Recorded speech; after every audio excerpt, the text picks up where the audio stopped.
8 তারিখে, রাইট, ওখানে সেনা বিদ্রোহ হয়েছে, বাংলাদেশের সেনা বিদ্রোহ হয়েছে, আর একটা অনেক বড় অফিসার বাংলাদেশের আর্মি উনি গ্রেফতার হয়েছে, ওয়াকুর জামান ওনাকে গ্রেফতার করেছে, রাইট। এইটাই সব থেকে ওখানে আপনি জানতে পারেন ওখানে একটা জেনারেল, 5টা লেফটেন্যান্ট, 56টা 56 মেজর জেনারেল আছেন, রাইট। একটা বিদ্রোহ হলো। আমি কেন এখন এটা জানি না, ভারত পর্যন্ত জেনে গেল আমরা সেনাবাহিনীর অফিসার যারা বাংলাদেশে আছি আমরা কেউ কেন এটা জানি না। তো একচুয়ালি বিষয়টা কি সাগর ভাই, মিডিয়া ইন্টারেস্টিং বিষয় জানেন, এই ভিডিওটি প্রায় 1 মিলিয়নের কাছাকাছি ভিউ হয়েছে। তারা এখানে এই জায়গাটা আপনি ওই প্রসঙ্গ, গোপনে সামরিক কু হয়েছে বাংলাদেশে, ভারতীয় মিডিয়া এমন দাবি করেছে। তারা সেখানে বলেছে 5 জন সেনাও নাকি নিহত হয়েছে। তাদের এই দাবি কতটুকু সত্য? আমরা অন্যদিকে দেখতেছি বাংলাদেশ সেনাবাহিনী বা সরকারের মধ্যে একটা দ্বন্দ্ব সৃষ্টি হয়েছে, দূরত্ব সৃষ্টি হয়েছে।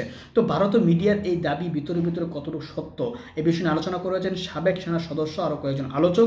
আলোচনা শুনলে বুঝতে পারবেন সেনাবাহিনীকে গোপনে আসলেও কোনো ধরনের সেনা অভ্যুত্থান করার চেষ্টা করেছিল কিনা, যেটা আসলে গোপনে ভিতরে ভিতরেই থামিয়ে দেওয়া হয়েছে। চলুন আমরা সম্পূর্ণ আলোচনা শুনি। কুতে কমপক্ষে 4 জন মারা গেছে, জেনারেল লেভেলে 4 জন মারা গেছে, অনেকেই আহত হয়েছে, এবং বাংলাদেশের শাসন অলরেডি ক্ষমতা সেনাবাহিনীর দখলে চলে গেছে। সবচেয়ে মজার বিষয় হলো প্রিয় দর্শক, সেনা প্রধান ওয়াকারুজ্জামানকে বাংলাদেশের যে গুরুত্বপূর্ণ বিমানবন্দর ঢাকা বিমানবন্দর সেখানে ল্যান্ড করতে দেওয়া হয়নি, তাকে তেজগাঁ বিমানবন্দরে ল্যান্ড করতে দিয়েছে। এ খবর প্রিয় দর্শক আমি বলছি না, এ খবর বলছে ভারতীয় টেলিভিশন। ভারতীয় টেলিভিশন খুবই গুরুত্বপূর্ণ টেলিভিশন এই খবরগুলো বলছে, এবং এই টেলিভিশনের খবর এতটাই চাউর হয়েছে যে আমাদের দেশের কলকাতার সবচেয়ে গুরুত্বপূর্ণ একটি সংবাদ মাধ্যম মিডিয়া হলো আজ তাক, সেই আজ তাকের মধ্যে এই খবর দেয়া হয়েছে। আমি একটু শোনাই, সবাই একটু শুনুন। বাংলাদেশের এই যথেষ্টই অশান্ত হয়ে রয়েছে, গতকালকের সেখানে লাগাতার কিন্তু একটা অগ্নিগর্ভ পরিস্থিতি হয়ে রয়েছে। এই মুহূর্তে দাঁড়িয়ে একটা বড় ব্রেকিং আপনাদের জন্য রয়েছে, আর সেই ব্রেকিং যিনি দেবেন তিনি আর কেউ নন, ডিফেন্স বিশ্লেষক আর.কে. শ্রীবাস্তব। স্যার, আপনাকে আজ তাক বাংলায় স্বাগত। এই মুহূর্তে দাঁড়িয়ে বাংলাদেশে সেনাবাহিনীর অন্দরে যে ঘটনা ঘটছে সেই নিয়ে আপনার কাছে একটা বড় সড় ব্রেকিং রয়েছে, কি সেই ব্রেকিং স্যার? গত রাত্রি 8 তারিখে, রাইট, ওখানে সেনা বিদ্রোহ হয়েছে, বাংলাদেশের সেনা বিদ্রোহ হয়েছে, আর একটা অনেক বড় অফিসার বাংলাদেশের আর্মি উনি গ্রেফতার হয়েছে, ওয়াকুর জামান ওনাকে গ্রেফতার করেছে, রাইট। এইটাই সব থেকে ওখানে আপনি জানতে পারেন ওখানে একটা জেনারেল, 5টা লেফটেন্যান্ট, 56টা 56 মেজর জেনারেল আছেন, রাইট। একটা বিদ্রোহ হলো, এন্ড গতকাল একজন লেফটেন্যান্ট জেনারেলকে গ্রেফতার করা হলো, উনি পাকিস্তান আইএসের সঙ্গে যুক্ত ছিলেন। আমি আপনাকে একটু খোলাখুলি বলি, 3 তারিখে জেনারেল ওয়াকুর জামান সেন্ট্রাল এশিয়ান রিপাবলিক আফ্রিকা কান্ট্রিতে গিয়েছিলেন, উনি গিয়েছিলেন নিজের ইউএন কন্টিনেন্টে কথা বলতে, আর ওখান থেকে যখন আসবেন 7 তারিখে আপনারাও দেখেছেন ওনার প্লেনটা কিন্তু ঢাকায় নামতে দেওয়া হয়নি, উনি তেজগাঁও গিয়ে ওনার প্লেনটা নেমেছেন। কেন যে ওনাকে বলা হয়েছিল যে এই হিজবুত তাহরির আর এই যে জামাত ইসলাম যেটা প্রশাসন করছে ওনার কনভয়েটা ঘিরে ওনাকে মেরে দেবে, ওনাকে মারার জন্য একটা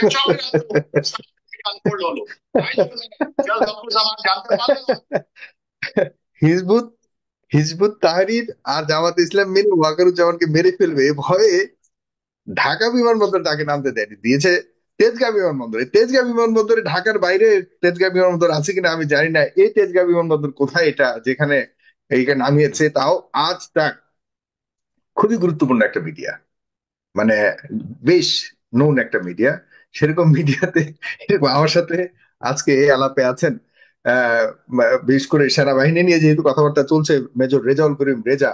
মেজর উপাধিটি তার নামের পাশে নাই, আমি একটু নামের পাশে লিখে দিব, কারণ সেনাবাহিনীর বিষয় নিয়ে তিনি বলবেন যেহেতু, অবশ্যই তার কাছ থেকে আমরা গুরুত্বপূর্ণ কথা জানবো, এবং ভারতীয় মিডিয়ার ব্যাপারেও জনাব মেজর রেজাউল করিম রেজা চমৎকার ভাবে বলবেন।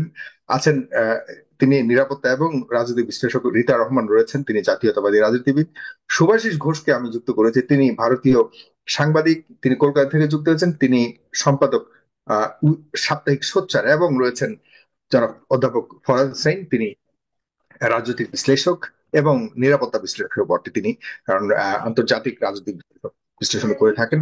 আমি শুরু করতে চাই জনাব আহ শুভাশিস ঘোষ, আপনাকে দিয়ে একটু শুরু করতে চাই, অথবা না, আমি আমি শুভাশিস ঘোষ না, দুঃখিত, আমি মেজর রেজাল করিম রেজাকে দিয়ে শুরু করতে চাই, কারণ এই ঘটনাগুলোর সত্যতা আমাদের সেনা কর্মকর্তা বলুন বা সেনাবাহিনীতে যারা ছিলেন তাদের চেয়েও বেশি ভালো জানবার কথা নয়। আমি রেজাল করিম রেজা আপনার কাছে শুনতে চাই এই বিষয়টি নিয়ে আছে, আর পাশাপাশি আমাদের চলমান যে রাজনৈতিক পরিমণ্ডলে যে বিষয়গুলো আছে সেগুলোতে আলাপ করবেন। তবে এই যে বাংলাদেশের মানে সেনাবাহিনীতে এত বড় কু হয়ে গেল, অনেক সেনা কর্মকর্তা মারা গেল, ওয়াকরুজ্জামান সেই সাউথ আফ্রিকা থেকে তিনি তো দেশে আসতে পারলেন না, তাকে তেজগাঁ বিমানবন্দরে নামানো হলো, এবং মোটামুটি শাসন এখন অন্যদিকে চলে গেছে। আপনি কি টের পেলেন কিনা একটু শুনতে চাই। ধন্যবাদ সাগর ভাই এবং আমার সকল দর্শক যারা আমার সাথে যুক্ত আছেন সবাইকে আসসালামু আলাইকুম ওয়া রাহমাতুল্লাহ। অ্যাকচুয়ালি এটা আমি আফসোস করবো না কি বলবো আমি জানি না, যে আমি কেন এখন এটা জানি না। ভারত পর্যন্ত জেনে গেল আমরা সেনাবাহিনীর অফিসার যারা বাংলাদেশে আছি আমরা কেউ কেন এটা জানি না। তো অ্যাকচুয়ালি বিষয়টা কি সাগর ভাই, মিডিয়া ইন্টারেস্টিং বিষয় জানেন, এই এই ভিডিওটি প্রায় 1 মিলিয়নের কাছাকাছি ভিউ হয়েছে। 1 মিলিয়ন। তারা এখানে এই জায়গাটা আপনি ওই প্রসঙ্গটা আমি আসছি, বা ওয়ার্ল্ডের মধ্যে এই মুহূর্তে বিশ্বে ভারত অন্যতম একটি অবস্থান আছে, বিশেষ করে প্রচার আপনার গুজব ছড়ানোর দিক থেকে, এবং ভারতীয় মিডিয়া গুজব ছড়ানোর ক্ষেত্রে অনেক বড় ভূমিকা রাখে। আর আমরা এমনিও জানি যারা সোশ্যাল মিডিয়া ইঞ্জিনিয়ারিং এ যারা সম্পৃক্ত তারা প্রত্যেকেই জানে যে নেগেটিভ যে কোনো কন্টেন্ট তৈরি করলে এটা খুব দ্রুত ভাইরাল হয়। আপনার পজিটিভ কন্টেন্টগুলো খুব বেশি সহজে ভাইরাল হয় না। আপনি ভালো কোনো বিষয় নিয়ে কথা বলবেন, গঠনমূলক আলোচনা করবেন, মানুষ কম শুনবে। আপনি হুট করে যদি বলেন এমন ব্যক্তি সে 5,000 কোটি টাকা দুর্নীতি করেছে, মানুষ খুব দ্রুত এটাকে নিবে। আর আপনি যদি বলেন যে অমুক ব্যক্তি খুব ভালো কাজ করেছেন, তার কাজের মান খুব ভালো, ভালো কিছু গুণাবলী বলেন, দেখবেন এটা ভাইরাল হবে না। আবার আপনি যদি 5,000কে 5 লক্ষ কোটি টাকা বলেন, তখন এটা আরো বেশি ভাইরাল হবে, কারণ মানুষ এই ফিগার শুনে খুবই হয়। ঠিক তেমনি ভারতীয় মিডিয়া কথাটাকে তারা এটা যে উদ্দেশ্যে এটা তৈরি করেছে এই গল্পটা, তাদের উদ্দেশ্যে তারা সফল, কারণ তারা চেয়েছে বাংলাদেশের মধ্যে মানুষের মধ্যে একটা বিভ্রান্তি ছড়িয়ে যাক, বাংলাদেশের মানুষ এই বিভ্রান্তি থেকে যাতে। কিন্তু কোনো অ্যাক্টিভিস্ট না, আননোন কোনো অ্যাক্টিভিস্ট না, অথবা কোনো আছে না প্রোপাগান্ডিস্ট, বেসলেস প্রোপাগান্ডিস্ট, ওরকম না, দায়িত্বশীল একটা মিডিয়া। আজ ভাই সেকেন্ড ওয়ার্ল্ড ওয়ারের সময় হিটলারের যিনি প্রচার মন্ত্রী ছিলেন গোয়েবেলস, সে কিন্তু একজন দায়িত্বশীল একজন মিনিস্টার, প্রচার মন্ত্রী হয়ে কিন্তু তিনি মিথ্যা গল্প ছড়াতেন। সো ভারতীয় মিডিয়া এটা একটা স্ট্র্যাটেজিক পার্ট ভারতের জন্য এবং মিডিয়ার জন্য। তারা স্ট্র্যাটেজিক্যালি তারা মনে করে এই জিনিসগুলো করে তারা কিছু একটা বাংলাদেশে, কারণ ইন দ্য মিন টাইম এটার মূল যেটা আমি ভিতরে যাই এটা আসলে, কারণ এই গুজবটা ছড়ানোর পাশাপাশি তারা ভিতর থেকে কিছু একটা কনস্পিরেসিও করছে। তারা হয়তো ওই কনস্পিরেসিগুলা এই মিডিয়ার গুজব, যেমন ধরেন আমি বললাম যে আপনার বাড়ি ধরেন কথা সেপর সাতক্ষীরা, এখন আমি বললাম যে সাগর সাহেবের বাড়ি সাতক্ষীরাতে ঠিক আজ রাত 12টার সময় হামলা হবে। আমি এই কথাটা বলে দিয়ে করলাম কি, আমি সাতক্ষীরার বিভিন্ন জনগোষ্ঠী বিভিন্ন লোকজনকে বলে দিলাম যে তোমরা তাড়াতাড়ি ওখানে যাও, যে বোমা পুতো এইটা করো ওইটা করো এবং 12টার সময় তোমরা হামলা করো। এখন আমি ওই ষড়যন্ত্র করছি, কিন্তু ওই ষড়যন্ত্র যাতে শক্তি পায়, এটা যাতে এনার্জাইজড হয় এবং এই গুজবে যাতে তারা আরো বেশি মাতাল হয়ে ওঠে, যে কারণে কিন্তু আমি এই কথাটা এখন অ্যাডভান্স বললাম। সো তাদের পরিকল্পনা হচ্ছে এই কথাগুলোকে বলা মানে দুইটা উদ্দেশ্য, যেটা আমি অ্যাজিউম করি। সেটা হচ্ছে যে একটা উদ্দেশ্য হচ্ছে বাংলাদেশের ভিতরে অভ্যন্তরে একটা আপনার গুজব ছড়ানো এবং এই মানুষকে এই দিকে ধাবিত করা, এই বিশ্বাসটাকে এস্টাবলিশ করা, এবং অ্যাকর্ডিংলি যাতে মানুষ রিয়াক্ট করা শুরু করে, সরকারের প্রতি আস্থা হারিয়ে তারা যাতে এই দিকে ধাবিত হয়। এবং বাংলাদেশ সম্পর্কে ভারত একটা জিনিস ভালো করে জানে যে বাংলাদেশের মানুষ ঝোঁকে মাতাল। তারা যদি বুঝতে পারে যে এখন ইউনূস সরকারের পতন হবে, দেখবেন প্রচুর মানুষ পল্টি দেওয়া শুরু করবে, মিডিয়া থেকে শুরু করে সরকারি কর্মকর্তা থেকে শুরু করে সবাই পল্টি দেওয়া শুরু করবে। যেমন বাংলাদেশের মানুষ যদি এখন জানে যে কয়েকদিন পরে বিএনপি ক্ষমতা আসার সম্ভাবনা আছে, তখন দেখবেন বিএনপি নেতাদেরকে সবাই তৈলবাজি শুরু করে দিয়েছে, কারণ তারা মনে করে এখন থেকে যদি সম্পর্ক বিল্ড আপ না করি তাহলে কয়েকদিন পরে বিএনপি ক্ষমতা আসলে আমরা তখন জায়গা পাবো না। আবার যদি মানুষ মনে করে যে না, এই অন্তর্বর্তীকালীন সরকার টিকে যাবে এবং যারা যে নতুন যে দল গঠন করা হয়েছে, নতুন নাগরিক পার্টি, এরা ক্ষমতায় আসবে ভবিষ্যতে, তখন দেখবেন মানুষ সবাই তাদেরকে তোষামতি করা শুরু করে দিবে, কারণ তারা কয়েকদিন ক্ষমতা আসতে যাচ্ছে। ঠিক তেমনি ভারত এটাকে কাজে লাগাতে চায়। তারা মনে করে, এই ভারতীয় মিডিয়া বিশেষ করে, তারা মনে করে যে আমরা যদি এরকম একটা বাতাস ছড়াতে থাকি, তখন বাংলাদেশের মানুষ তাদের আস্থার সংকটে পড়ে তারা তখন এই দিকে তারা এই আমাদের যারা কনস্পিরেটর আছে তাদেরকে তারা সহযোগিতা করবে। আওয়ামী লীগের লোকজন সাহস পাবে, যুবলীগের লোকজন সাহস পাবে, বা সরকার বিরোধী বা সেনাবাহিনী বিরোধী যারা আছে, বা সেনাবাহিনীর ভিতরে যারা অভ্যন্তরে যারা কনস্পিরেটর আছে, যারা এখনো বেইমান বা আওয়ামী লীগের কুশীলব, তারাও তখন এখানে সাহস সঞ্চার করতে পারবে। 2 নম্বর আরেকটা কারণ হচ্ছে ইন্টারন্যাশনাল মিডিয়া অ্যাটেনশন। কারণ এখানে বাংলাদেশ হচ্ছে জিও পলিটিক্যালি অনেক ইম্পর্টেন্ট একটা কান্ট্রি। আপনার এখানে চায়না, ভারত, মায়ানমার, তারপরে আপনার এখানে পাকিস্তান যদিও একদম নেইবারিং স্টেট না, যদি দূরে, সরি একটা কল হয়ে গেছে আমার। হ্যাঁ, তো এরকম অনেকগুলো কান্ট্রির জন্য বাংলাদেশ খুবই important. Even not only China, Bharat, Myanmar না, ইউএস এর জন্য এটা বাংলাদেশ অনেক গুরুত্বপূর্ণ। যেমন আপনার ইউএস, চায়না, ইন্ডিয়া, এই ট্রায়াঙ্গুলার রিলেশনশিপের গুরুত্বপূর্ণ এখানে প্রোডাক্ট হচ্ছে বাংলাদেশ। এবং কারণ কি, প্যাসিফিক এরিয়াতে যদি ইউএস তাদের কন্ট্রোল এস্টাবলিশ করতে চায়, সেক্ষেত্রে এখানে ইউএস এর জন্য বাংলাদেশ অনেক বড় একটা ইম্পর্টেন্ট লোকেশন। আবার একই সাথে ভারত মহাসাগরকে যদি এখানে কন্ট্রোল করতে, এই জায়গায় যদি ভারতের একচেটিয়া দৌরাত্ম যদি বন্ধ করতে হয়, বা প্যাসিফিক এরিয়াতে যদি চায়নার এখানে যদি কোনো অ্যাক্সেস রোড সে তৈরি করতে চায়, সেক্ষেত্রে বাংলাদেশ তার জন্য অনেক গুরুত্বপূর্ণ। সো অনেকগুলো দিক থেকে বাংলাদেশের গুরুত্ব অনেক বেশি। সো এখানে এই যে ইন্টারন্যাশনালি বিভিন্ন কান্ট্রিগুলো যাদের অ্যাটেনশন বাংলাদেশের প্রতি, তাদের দৃষ্টি আকর্ষণটা ভারত এখানে করতে পারবে, এবং তাদেরকে হয়তো বা কিছুটা হলেও মিসলিড করার, যদিও এটা বাংলাদেশের মতো তারা এত সস্তা না যে খুব সহজে তারা মিসলিডেড হবে। আচ্ছা, এখন এই যে এই সুযোগের মানে এই গুজবটাকে দেখবেন কারা কারা শেয়ার করতেছে। দেখুন, যত আওয়ামী পন্থী বা এই সরকার বিরোধী বা সেনাবাহিনী বিরোধী যারা আছে, তারাই দেখবেন এটাকে বারবার শেয়ার করছে। এবং আমাদের যারা অজ্ঞ, বিশেষ করে সোশ্যাল মিডিয়া ভাইরাল ইস্যুতে যারা খুব বেশি ডুবে যায়, এই মানুষগুলো কিন্তু এটাকে খুব দ্রুত খেয়ে ফেলতেছি।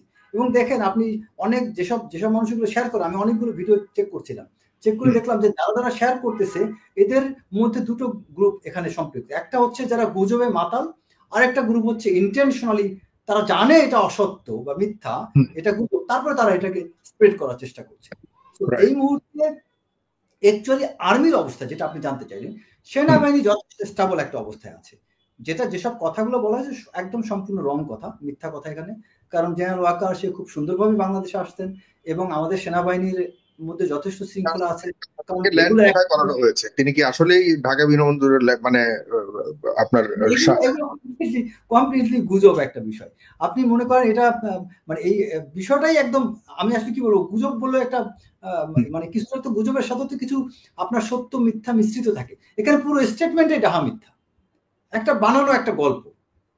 কিন্তু এই স্টেটমেন্টগুলি এত গুছিয়ে, যেমন একজন রাজনৈতিক আন্তর্জাতিক সম্পর্ক বিশ্লেষককে এবং নিরাপত্তা বিশ্লেষককে সেখানে নেওয়া হয়েছে ওই চ্যানেলে, এবং ওই চ্যানেলের ঘন্টা ব্যাপী বাংলাদেশ বিষয়ে এই যে আলাপ করলো, তারা এতে করে মানে তাদের কি পারপাস সার্ভ করতে চাচ্ছে, এবং এতটা মিথ্যা কথা তারা কিসের ভিত্তিতে দিচ্ছে। আর পাশাপাশি আপনি দেখেছেন যে ভারতীয় সেনা প্রধান তিনিও কিন্তু বাংলাদেশের রাজনৈতিক বিষয়ে একটা স্টেটমেন্ট দিয়েছেন। তিনি বলেছেন তাদের ভিতরে কিন্তু কনস্পিরেসি চলছে, তারা কিন্তু এখানে একদম সম্পর্কে লিপ্ত। সেনাপ্রধান কি বাংলাদেশ বিষয়ে এই ধরনের স্টেটমেন্ট দিতে পারেন কিনা? তিনি বলেছেন যে বাংলাদেশের সরকার পরিবর্তন হলে আমরা বাংলাদেশ, একটা বিষয় হচ্ছে কি, কখনোই কোনো রাষ্ট্রের কোনো রেগুলার ফোর্স, মিলিটারি ফোর্স, তারা কিন্তু এই ধরনের স্টেটমেন্ট দেওয়ার কথা না। এবং ভারতের সেনাপ্রধান যে বক্তব্যটা দিয়েছেন, এটা আসলে ভারতের ডিফেন্স মিনিস্ট্রির, প্রতিরক্ষা মন্ত্রণালয়ের কোনো মুখপাত্র, বা যেটা আমাদের বাংলাদেশে যেমন আইএসপিআর আছে, ওই রকম ভাবে তাদের জনসংযোগ ডিপার্টমেন্ট, তারা হয়তো এটাকে দিতে পারেন। এবং তাও আমি মনে করি সেটার ক্ষেত্রেও সরকারের সাথে তাদের একটা অনুমতি সাপেক্ষে তাদের করা উচিত। সেনাপ্রধান তো এরকম কোনো বক্তব্য দিতে পারেন না, কোনোভাবেই না। কারণ এটা একটা কান্ট্রি, বাংলাদেশ সম্পর্কে ভারতের চিন্তাকে, এটা হচ্ছে স্ট্র্যাটেজিক লেভেল চিন্তা ভাবনা। বাংলাদেশ সম্পর্কে ভারতের সেনাবাহিনী তারা কিন্তু এরকম ভাবে কোনো চিন্তা ভাবনা প্রকাশ করতে পারে না। আবার বাংলাদেশের সেনাবাহিনীও কিন্তু এরকম চিন্তা ভাবনা পোষণ করতে পারবে না ভারত সম্পর্কে, কারণ এগুলো স্ট্র্যাটেজিক লেভেলের ব্যাপার।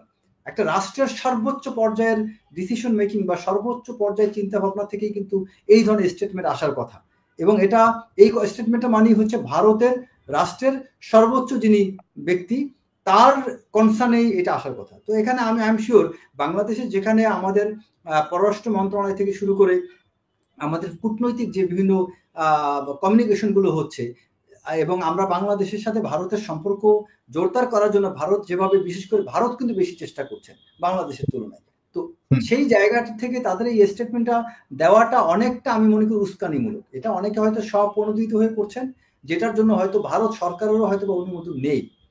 তো এই জায়গাটা অনেকটাই মানে আমি মনে করি এখানে আমাদেরও অনেক জায়গায় একটা অর্গানাইজড কনস্পিরেসির অংশ হিসেবে আপনি মনে করছেন যে ভারতীয় সাংবাদিকরা, ভারতীয় টেলিভিশন চ্যানেল এবং সেনাপ্রধান সবই আসলে একই সুতোয় গাথা এই সকল আপনি মনে করেন বাংলাদেশের কারেক্ট ওয়ার্ড, অর্গানাইজড কনস্পিরেসি বা একটা প্রি প্ল্যান কনস্পিরেসি। রাইট, আপনাকে অনেক ধন্যবাদ। আমি শুভাশিস ঘোষ, আপনি ভারতীয় একজন সাংবাদিক, আপনি খুব কি বলবো বাংলাদেশ বিষয়ে বেশ ভালো জানেন এবং আপনি গবেষণাও করেন। আমি যে এটি দেখালাম আপনার আজ তাক, এই চ্যানেলটি কেমন, এবং এটি যেমনই হোক প্রায় 10 লক্ষ মানুষ কাছাকাছি কম বেশি দেখেছে এটাকে। এবং আপনি জানেন যে 10 লক্ষ মানুষের মধ্যে সবাই তো আর যাচাই করতে পারবে না যে বাংলাদেশের সেনা কু হয়েছে কি হয়েছে না। এই গণমাধ্যমের কথাই কিন্তু সবাই কোনো না কোনো ভাবে বিশ্বাস করবে। এর মধ্যে হয়তো কিছু কম সংখ্যক আপনাদের মধ্যে সচেতন যারা আছে তারা হয়তো বলবেন যে আমরা বিশ্বাস করি না, কিন্তু ভারতীয় সরকার অনুমোদিত একটি টেলিভিশন চ্যানেল, দায়িত্বশীলরা সেখানে বিশ্লেষণ করছে যে বাংলাদেশে সেনা কু হয়ে গেছে, সেনা ক্ষমতা চলে এসছে এবং ওয়াকারুজ্জামান মানে সেনা প্রধানকে ঢাকায় নামতে দেয়নি, অন্য জায়গায় নামতে দিয়েছে, অনেক জেনারেলরা মারা গেছে এখানে। জামাতে ইসলাম জামাতে ইসলাম সেনা প্রধানকে হামলা করার জন্য প্রস্তুতি নিয়েছে এই ভয়ে সেনাপ্রধান। এই যে গুজবের তো একটা লিমিটেশন থাকে জনাব শুভাশিস ঘোষ, কিন্তু গুজব না, সরাসরি মানে কোন একটা ষড়যন্ত্র এমন ভাবে করা হচ্ছে যে ষড়যন্ত্রের কারীরা যারা তারাও লজ্জা পাওয়ার কথা যখন এর সাথে বাস্তবতার কোনো মিল থাকে না। আপনি কিভাবে এটাকে বিশ্লেষণ করবেন? সেনা প্রধানেরও যে অনধিকার চর্চা বাংলাদেশ বিষয়ে, তিনি কি এটা করতে পারেন? কেন মাথা ব্যথা বাংলাদেশ নিয়ে? প্রথমেই আমি আজকের এই আলোচনায় যারা অংশগ্রহণ করছেন তাদেরকে রমজান মাসের শুভেচ্ছা অভিনন্দন জানাই একজন হিন্দু বাঙালি হিসেবে। কারণ আজকের দিনে সাম্প্রদায়িক সম্প্রীতিটা হচ্ছে আমাদের কাছে একটা অত্যন্ত, সম্প্রীতি বজায় রাখাটা অত্যন্ত কঠিন কাজ। সেই বিষয়ে আমাদের সবার সজাগ থাকা উচিত। এবার যে বিষয়টা নিয়ে আজকে এই আলোচনা আপনারা করছেন, উদ্ভাবন করেছেন, সেখানে বলি যে দেখুন, কোনো টিভি চ্যানেলকে নিয়ে আলোচনা করার অর্থই হলো তার টিআরপি বৃদ্ধিতে সহায়তা করা। সে 10 লাখ ভিউয়ার্স হয়েছে, আপনি আজকে তাকে নিয়ে যে সমালোচনা করছেন, আলোচনা করছেন, যাই করছেন, তাতে দেখবেন আগামী দিনে 20 লাখ হয়ে যাবে ওটা। আমি মনে করি এই সমস্ত চ্যানেলগুলো আমাদের দেশে এবং সব জায়গায় আজকে এটা একটা বিশাল সমস্যা তৈরি হয়েছে সারা পৃথিবী জুড়ে। আজ তাক রিপাবলিক টিভি নিয়ে এতদিন আমরা কথা বলছি, আপনি নামটা এত নিচ্ছেন তাতে এই কারণে নিচ্ছি যে আজ তাক আমাদের দেশে যেমন নেওয়া হয়, আপনাদের দেশে হয়তো ভিন্ন হতে পারে। আমাদের দেশের নাম নিলে মানুষ ওইটা দেখে না, ওইটাকে মানুষ সমালোচনা করে এবং ওইটা থেকে মুখ ফিরিয়ে নেয়। কিন্তু আপনাদের দেশে হয়তো আপনি কি করে বুঝলেন যে আমাদের দেশের মানুষ সবাই দেখছে ওই চ্যানেলটা? আমি তো অন্তত দেখি না, আমি জানিও না, এই আপনাদের কাছ থেকেই শুনছি আর জানার চেষ্টাও করি না। কারণ যে সমস্ত চ্যানেলগুলো এরকম ভুলভাল খবর দেয়, ফেক নিউজ ছড়ায়, তাদেরকে অলরেডি মানুষ চিহ্নিত করে ফেলেছে। ভারতবর্ষের মানুষ, বিশেষ করে বাংলার মানুষ, আমি সারা ভারতবর্ষ তো এই মুহূর্তে ঘুরিনি, বিশেষ করে বাংলার বাঙালিদের বলছি, তারা অলরেডি চিহ্নিত করে ফেলেছে। এবং আপনি জানবেন, আমি নাম করছি না, একটি সংবাদ মাধ্যম আমাদের বহুল, যারা বরাবর দাবি করেছে পড়তে হয়, না হলে পিছিয়ে পড়তে হয়, সঙ্গে রাখুন, সাথে রাখুন, এরকম নানান কথা তারা বলতো। এবং যারা এ পর্যন্ত মানে আমাদের সংবাদ মাধ্যমের তাদের টিআরপি সবচেয়ে বেশি ছিল, তাদের টিআরপি গতকালকেই একটি সংস্থা থেকে জানানো হয়েছে তাদের কিন্তু জনপ্রিয়তা ক্রমশ তলানিতে ঠেকছে। এবং একদম অন্য একটি চ্যানেল যে অনেক পিছনে ছিল, সে হুম এখন সর্বপ্রথম হয়ে গেছে। তো এই জায়গায় দাঁড়িয়ে এই ধরনের চ্যানেলগুলো তারা তাদের নানান রকম উস্কানিমূলক কথা বলে এবং বেশিরভাগটা মিথ্যের ওপর। আমি একটা ছোট্ট উদাহরণ দিই, আমি তো একজন সাংবাদিক, আমি কোনো সাংবাদিক বা কোনো সংবাদ মাধ্যমের নাম ধরে তার সমালোচনা করাটা আমার ঠিক নয়। যে যার মতো করে কিন্তু খবর কিন্তু করে যেসব তার যেসব দায়, সংবাদ মিডিয়া তার এগুলি দায় প্রচার তাকেই করছে নিতে তাদের হবে। নাম তো প্রচার করতেই হবে। না না, রিপাবলিকান তার টিভি তো দায় তাকেই নিতে হবে, সে দায় তো আমরা নেব না। আমি নামও মুখে আনবো না। একটা জিনিস আমি বলি, কিছু কয়েকদিন আগে, গত 15ই ফেব্রুয়ারি, আমাদের বাংলাদেশের বলুন, আমাদের পশ্চিম বাংলার বলুন, বাঙালির অত্যন্ত প্রিয় এক গায়ক শিল্পী প্রতুল মুখার্জির মৃত্যু হয়েছে। প্রতুল হুম মুখার্জি, যিনি আমি বাংলার গান গাই গানটা রাইট রচনা করে দুই দেশের বাঙালির অতি জনপ্রিয় একজন সঙ্গীত শিল্পী, যার গান দুই দেশের বাঙালির কাছে অত্যন্ত প্রিয়, সেই হুম মানুষটি, তার মৃত্যু হয়েছে 15 ফেব্রুয়ারি। গত পরশুদিন আমি একটি তার স্মরণ সভায় ছিলাম। সেখানে একজন বক্তা তিনি বলছেন যে আমাদের রাজ্যের আরেকজন জনপ্রিয় শিল্পী কবির সুমন, যিনি আপনাদের বাংলাদেশেও সমান জনপ্রিয়, তিনি রাইট বলেছেন প্রতুলদা, তিনি বলেছেন প্রতুলদা শুধু গায়ক ছিলেন না, তিনি একজন ফেনোমেন। একটি চ্যানেল সেই কথাটাকে কেটে শুধু প্রতুলদা কোনো গায়ক ছিলেন না এইটা হেডলাইন করে দিলেন। এই রকম সাংবাদিকতা তো বিপদ। হুম আর এই রকম সাংবাদিকতা হচ্ছে, প্রতিদিন প্রতিনিয়ত হচ্ছে। আপনি কিভাবে এগুলোকে আটকাবেন? কিভাবে এর বিরুদ্ধে আপনি যদি নাম করে তার বিশ্লেষণ করতে বসেন, তার বিচার করতে বসেন, তার সমালোচনা করতে বসেন, তাহলে হুম সে আরো বেশি করে পপুলার হবে। যারা দেখেনি তারাও তখন বলবে তাহলে ওটা একবার দেখি কি বলেছিল। তো আমি হুম। মনে করি এই সমস্ত বিষয়গুলোকে একদম নেগলেক্ট করা এবং এগুলো নিয়ে কোনো আলোচনার মধ্যে যাওয়ার অর্থই হচ্ছে ওই চ্যানেলের এই সমস্ত কাজগুলোকে গুরুত্ব দেওয়া এবং তাকে আরো ভবিষ্যতে না, তাদের গুরুত্ব আরো। আপনি আপনি সাংবাদিক হিসেবে, আমি বলেছি আপনি সচেতন মানুষ, সাংবাদিক হিসেবে আপনি এটা বলবেন স্বাভাবিক। কিন্তু ওনারা তো আমাদের বাংলাদেশ নিয়ে যেসব প্রপাগান্ডা ছড়াচ্ছে, এই প্রপাগান্ডা তো লিমিট থাকা উচিত। আর প্রপাগান্ডার সাথে কিন্তু কোনো না কোনো বাংলাদেশ নিয়ে বাস্তবতার শুধু নয়, লেশ মাত্র থাকে। আপনি বাংলাদেশ আমি নিয়ে শুধু নয়, ওনার দেশে বিদেশে সর্বত্রই প্রপাগান্ডা ছড়াচ্ছেন, তো ওই দেশে দেশের বিদেশে মানে ভারতীয় সর্বত্রই সরকার কি করছেন। তাদেরকে কিছু বলে না? আমাদের কিন্তু দেশে এরকম না, প্রপাগান্ডা ছড়ালে তো সাথে সাথে প্রচুর কেস হচ্ছে, চ্যানেলকে বন্ধ করে দেয়। প্রচুর কেস হচ্ছে, প্রচুর কেস হচ্ছে, আদালতে মামলাও হয়েছে, আমাদের রাজ্যেই হয়েছে। যে চ্যানেলের কথা বলছেন সেই চ্যানেলের বিরুদ্ধে হয়েছে এবং পরবর্তী সময় সেই চ্যানেল আবার ক্ষমাও চেয়েছে।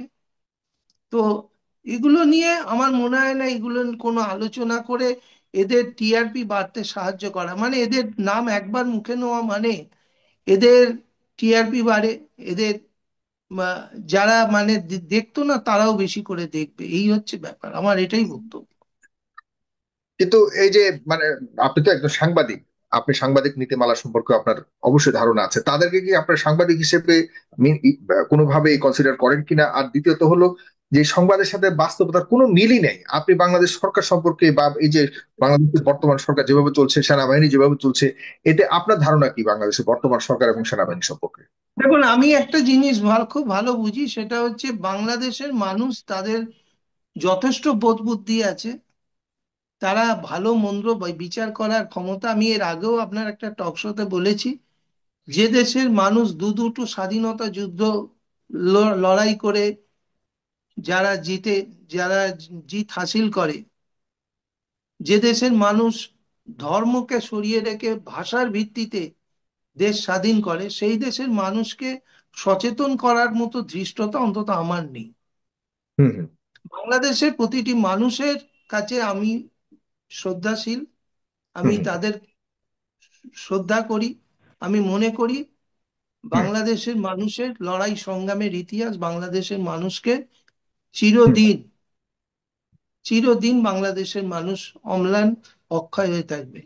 এই দেশটা সম্পর্কে বেশি সেনা কিছু প্রধানও বলার তো যে কথা বললেন, জনাব সুভাষিস ঘোষ, সেনা সেনা প্রধান ভারতীয় যিনি বলছেন আমি শুনিনি তার কথা, হ্যাঁ, তিনি আপনি বলেছেন বললেন এর আগেও বাংলাদেশের শুনলাম সরকার যে পরিবর্তন সেনাপ্রধান হলে বাংলাদেশের সাথে সম্পর্ক স্বাভাবিক একটা হবে। জিনিস তো উনি কি এটা বলতে একটা পারেন কি? জিনিস তো একটা জিনিস, এক মিনিট, একটা জিনিস তো মানতেই হবে। যখন আমেরিকার প্রেসিডেন্ট আমাদের প্রধানমন্ত্রীকে পাশে বসিয়ে বলছেন বাংলাদেশটা আমি ওনার ওপর ছেড়ে দিলাম, তখন বুঝতেই হয় সারা বিশ্বের রাজনীতিতে আজকে কি ডামাডোল চলছে। বাংলাদেশের রাজনীতি কেন একটা দেশের প্রধানমন্ত্রীকে পাশে বসিয়ে বলবেন যে ওনার উপর ছেড়ে দিলাম? এইরকম যদি চলে সারা ভারত পৃথিবী জুড়ে, তাহলে আমি বলবো পৃথিবী এখন পাগলদের হাতে। গোটা হুম। দুনিয়া পাগলরা শাসন করছে, উন্মাদরা শাসন করছে। সুতরাং যে কোনো সময় আরো বড় কোনো বিপদ ঘটতে পারে, আরো বড় কোনো মানে তৃতীয় বিশ্বযুদ্ধের সম্ভাবনা দেখছেন ডোনাল্ড ট্রাম্প, হয়তো সেদিকেও যেতে পারে। সুতরাং এই বিষয়ে আমাদের বেশি কিছু বলার নেই, আমরা অসহায় এইসব জায়গায়। জি, আপনাকে অনেক ধন্যবাদ। আমি একটু প্রফেসর ফরাদ হোসেনের কাছে গিয়ে পরে রিটা রহমান আপনার কাছে আসছি। খুবই ভালো হবে আপনি সবার কথা শুনে আসেন। জনাব অধ্যাপক ফরাদ হোসেন আপনার কাছে যেতে চাই। জনাব ফরাদ হোসেন, শুনলেন বাংলাদেশের পরিস্থিতি নিয়ে যে কোনো বিপদের খবর পেলে আনন্দ পায় ভারতীয় মিডিয়া, কয়েকটা মিডিয়ার, সব ভারতীয় জনগণ কিন্তু দেখা যাচ্ছে সুভাষিস ঘোষ কিন্তু খুব হ্যাপি নন। তিনি এই বিষয়টা নিয়ে স্পষ্টভাবে বলেছেন যে তিনি হ্যাপি নন, বরং তিনি শঙ্কা আশঙ্কা তিনি আহ অনুভব করছেন সামনের সময়গুলিতে।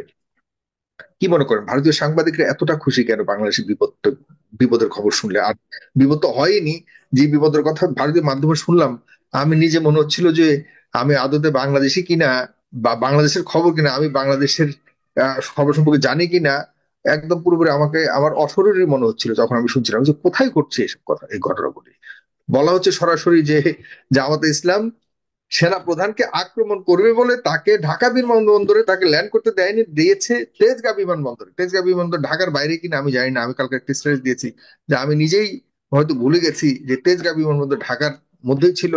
আহ অথচ ভারতীয় মিডিয়া বলতে চাচ্ছে যে তেজগাঁ বিমানবন্দর ঢাকার বাইরে, ঢাকায় নামতে দেয়নি, ঢাকার বাইরে নামতে দিয়েছে সেনা প্রধানকে।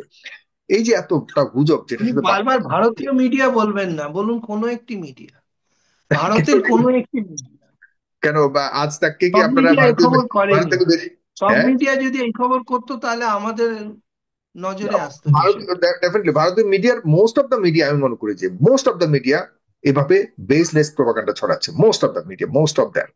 না, যারা প্রোপাগান্ডা তো হচ্ছে বেসলেস, আমি একবারও অস্বীকার করছি না, সেটা আপনাদের দেশের ক্ষেত্রে হচ্ছে, ন্যূনতম আমাদের দেশের ন্যূনতম ক্ষেত্রেও হচ্ছে। রিয়ালিটি নাই, ন্যূনতম। আর আমরা তো মাঝে মধ্যে দেখা যাচ্ছে যে এটার সাথে একটু জনগণের দৃষ্টি পাওয়ার জন্য শব্দকে একটু আকর্ষণীয় করে শিরোনাম দেই, বাট এর বাস্তবের সাথে মিলিয়ে দিই, অবাস্তব কিছু দেই না। জনাব অধ্যাপক ফরাদ হোসেন, প্লিজ।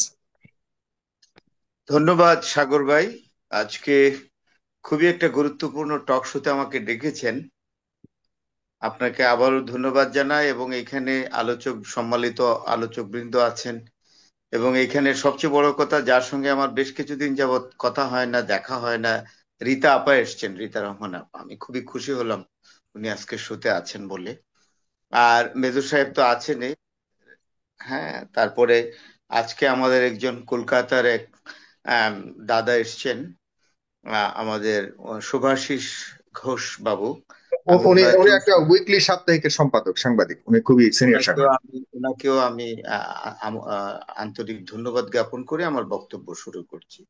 দেখুন, গত 6 থেকে 7 মাস যাবৎ আমি ভারতীয় প্রচার মাধ্যমের, আমি সবগুলো বলবো না, অনেকগুলো প্রচার মাধ্যম যেইভাবে প্রচারণা চালাচ্ছে, এইটাকে কি সাংবাদিকতার আর কোন জায়গায় বা কিভাবে আমি সংজ্ঞায়িত করব আমিও ঠিক বুঝতে পারছি না। কারণ আমিও মিডিয়া ফেস করি বা মিডিয়ার সাথে কথা বলি, তাও অনেক বছর হয়ে গেছে প্রায়। টেলিভিশন, জাতীয় প্রচার মাধ্যম, আপনাদের যে খুব পপুলার প্রচার মাধ্যম ফেস দ্য পিপল, আরো অনেকগুলোতে আমি কথা বলি, কিন্তু আমি ঠিক অবাক হয়ে যেতাম যে এইরকম ভাবে বক্তব্য কিভাবে দেওয়া হয়। আর আরেকটা জিনিস সম্পর্কে, একটা প্রতিবেশী রাষ্ট্র সম্পর্কে যখন আমি কোনো রিপোর্ট করব বা আমি যখন কোনো ভিডিও দিব, তখন কিন্তু আমার একটা সেন্স অফ রেসপন্সিবিলিটি কাজ করতে হবে। আমি সেই জায়গাটার যথেষ্ট খামতি দেখেছি ভারতের কয়েকটা মিডিয়ার ক্ষেত্রে। যেমন আমি এইখানে যে আপনি যে বিষয়টা নিয়ে কথা বললেন সেই ভিডিওটা কিন্তু আমার কাছে এসছে এবং আমি বিভিন্ন জায়গায় এটা শেয়ারও করেছি, পাঠিয়েছি, সম্ভবত আপনাকেও পাঠিয়েছি। আমাকেও আমার পাঠিয়েছেন। জি জি, আমার খুব অবাক লাগলো, আমি গভীর রাতে এটা আমার কাছে এসেছে। যাই হোক, আমি অনেক রাত্র পর্যন্ত দেখে এগুলো সার্চ করি। তা আমি দেখলাম যে ভদ্রলোক কথা বলছেন, উনি বোধহয় সাবেক মিলিটারি অফিসার, রিটায়ার্ড, এবং উনি নিজেকে দাবি করছেন যে উনি জাতীয় আন্তর্জাতিক নিরাপত্তা বিশ্লেষক ইত্যাদি ইত্যাদি। উনি যেভাবে কথা বলছিলেন আমি নিশ্চিত তার যে বাংলার উচ্চারণ, এতে আমি নিশ্চিত যে উনি বাংলা ভালো জানেন না, উনি বাঙালি নন, এই ব্যাপারে আমি একদমই নিশ্চিত। কারণ উনি ওয়াকারুজ্জামানকে বলতেছিলেন অকুরুজ্জামান, অকুরুজ্জামান। এই ধরনের ওয়াকারুজ্জামান শব্দের ওয়াকুরুজ্জামান উচ্চারণ করে যেমন বিহার বা অন্য হিন্দিভাষী মানুষরা করে। আমরা যেমন হিন্দি কথা বলতে গেলে আমাদের ভুল হয়, তারাও যত চেষ্টা করুক উর্দু এবং হিন্দিভাষীরা বাংলায় কথা বললে বাংলা উচ্চারণ আমাদের মতো হবে না। তা আমি শিওর যে উনি বাঙালি নন। হি ওয়াজ hired to exactly to make this sort of comments. তা আমার প্রশ্ন হলো যে ওয়াকারুজ্জামান, জেনারেল ওয়াকারুজ্জামান ঢাকা বিমানবন্দরে অর্থাৎ শাহজালাল বিমানবন্দরে নামতে পারেননি, উনি তেজগাঁ বিমানবন্দরে নেমেছেন এসে ফর সিকিউরিটি রিজন। আমার এটা মাথায় আসতো না, কারণ এখন মিডিয়া এত স্পষ্ট এবং এতটাই স্পর্শকাতর এবং এতটাই প্রম্পট যে একটা গাছের শুকনা পাতাও যদি কোথাও ঝরে পড়ে যায় সেটাও কিন্তু ইচ্ছা করলে কেউ এটা ট্যাগ করতে পারে। তো সে বাংলাদেশের সেনাবাহিনী প্রধান বিদেশ সফরে গিয়েছেন এবং সেখানে এসে উনি জানতে পারলেন যে বাংলাদেশের আকাশে আসার আগে উনি জানতে পারলেন যে ওনার নিরাপত্তা বিঘ্নিত হচ্ছে এবং দুটো রাজনৈতিক দল বা ধরেন সংগঠনের নাম উল্লেখ করা হয়েছে যে এই দুটো রাজনৈতিক সংগঠনের কারণে আমাদের সেনাবাহিনী প্রধানের নিরাপত্তা বিঘ্নিত হয়ে যাচ্ছে। এই ভেবে তিনি তেজগাঁ বিমানবন্দরে এসে নেমেছেন। এই ধরনের নিউজ আমরা শুনিনি। তেজগাঁ বিমানবন্দরটা আমার বাসা থেকে হাঁটার রাস্তা, এটাতে কোনো ভেহিকেল না ইউজ করে, কোনো ভেহিকেল ইউজ না করে আমি হাঁটলেও এখানে গিয়ে পৌঁছতে পারি। আমি আমার রেসিডেন্সিয়াল লোকেশনটা বললাম আর কি। তো সুতরাং এই ধরনের যে উনি যদি নিরাপত্তা বিশ্লেষক হন, উনি একজন সামরিক বাহিনীর সাবেক কর্মকর্তা ছিলেন, তো উনি এই ধরনের একটা ভিডিও দেওয়া বা এই ধরনের একটি সাক্ষাৎকারই বলবো দেওয়ার আগে ওনাকে কিন্তু 100 বার ভাবা উচিত ছিল ওনার ব্যক্তি ইমেজের জন্য এটা কতটা ক্ষতিকর, এবং উনি যে দেশ থেকে এটা বলছেন সেই দেশের প্রচার বিভাগ বা সেই দেশের সংবাদ মাধ্যমকে কতটা ক্ষতিগ্রস্ত করবে, এই বিষয়টা কিন্তু ওনার জানার দরকার ছিল। ভাই আমি একটু ইন্টারাপ্ট করব? না না, শিওর শিওর, ইন্টারাপ্ট না, আমি আপনার কাছ থেকে জ্ঞান নিব, বলেন। না না না, সরি, আপনার উইথ কাইন্ড পারমিশন। অ্যাকচুয়ালি সত্যি কথা কি, আমার ওনার কথাগুলো শোনার পরে মনে হচ্ছিল this man can never B A military person. কারণ সাধারণত একটা মিলিটারি পার্সন হতে গেলে এতটা মানে কি বলা যায় যে এই ধরনের কথাবার্তা বলা পুরোটাই অলিক এবং পুরোটাই মিথ্যা বানোয়াট এটা। এবং আপনার আমি আজকে একটা কথা বলেই ফেলি, আমি আজকে রেজাউল করিম ভাই আমি একটা কথা বলেই ফেলি, উনি একটি টুপি মাথায় দিয়ে এগুলি মানে অর্গানাইজড। আপনি দেখেন একটা টেলিভিশন চ্যানেলে কিন্তু তাকে এনেছে, একটা ওই চ্যানেলের মানে উপস্থাপিকা দেখছেন আপনি, আজকে আপনাদের জন্য হিট নিউজ আছে, আজকে আপনাদের জন্য গরম খবর আছে, এই গরম খবরটা বলবেন যে আর কেউ নয় উমক বলবেন, উমক বলুন কি হয়েছে। মানে তার মানে গরম খবর এটা উপস্থাপিকা আগে থেকে জানতেন এবং এটা দিয়ে বলার জন্য তাকেও রেডি রেখেছেন। হাউ ফান, হাউ লাইক তারা they are they making a fun of Bangladesh. আমি কি এখন শুরু করব আবার? হ্যাঁ, তো আমি যেটা বলছি যে এইখানে যিনি উনি একটি টুপি মাথায় দিয়ে এসছেন, আমি ওনার ছবিতে দেখলাম উনি একটা টুপি, এই টুপি পরে আরএসএস এর লোকরা, আমি স্পষ্ট করে বলে দিলাম যারা আরএসএস সংঘের সাথে জড়িত তারা এই টুপিটা পরেন, আমি খুব ভালো করে খেয়াল করেছি। এখন আসুন, আমি যদি এখন কাশ্মীর সম্পর্কে বলতে থাকি, কাশ্মীরের 370 আর্টিকেল যে আপনার রিভোকেশন অফ দ্য 370 আর্টিকেল, যেটা গ্যারান্টি ক্লজ ছিল কাশ্মীরের জন্য, আলাদা স্টেটাস ছিল কাশ্মীরের জন্য, কাশ্মীরে আলাদা ফ্ল্যাগ থাকবে, আলাদা একটা কাশ্মীরের পরিচিতি আছে, কোন কাশ্মীরি লোক বিয়ে করলো সে কাশ্মীরি হবে না, তার সন্তান, আরো অন্যান্য কাশ্মীরের ভূখণ্ডে ইন্ডিয়ার অন্যান্য অংশের লোকদের জায়গা জমি কিনতে পারবে না, there was a particular status which was guaranteed in 370 article, সেটা তো বাতিল করে দিল।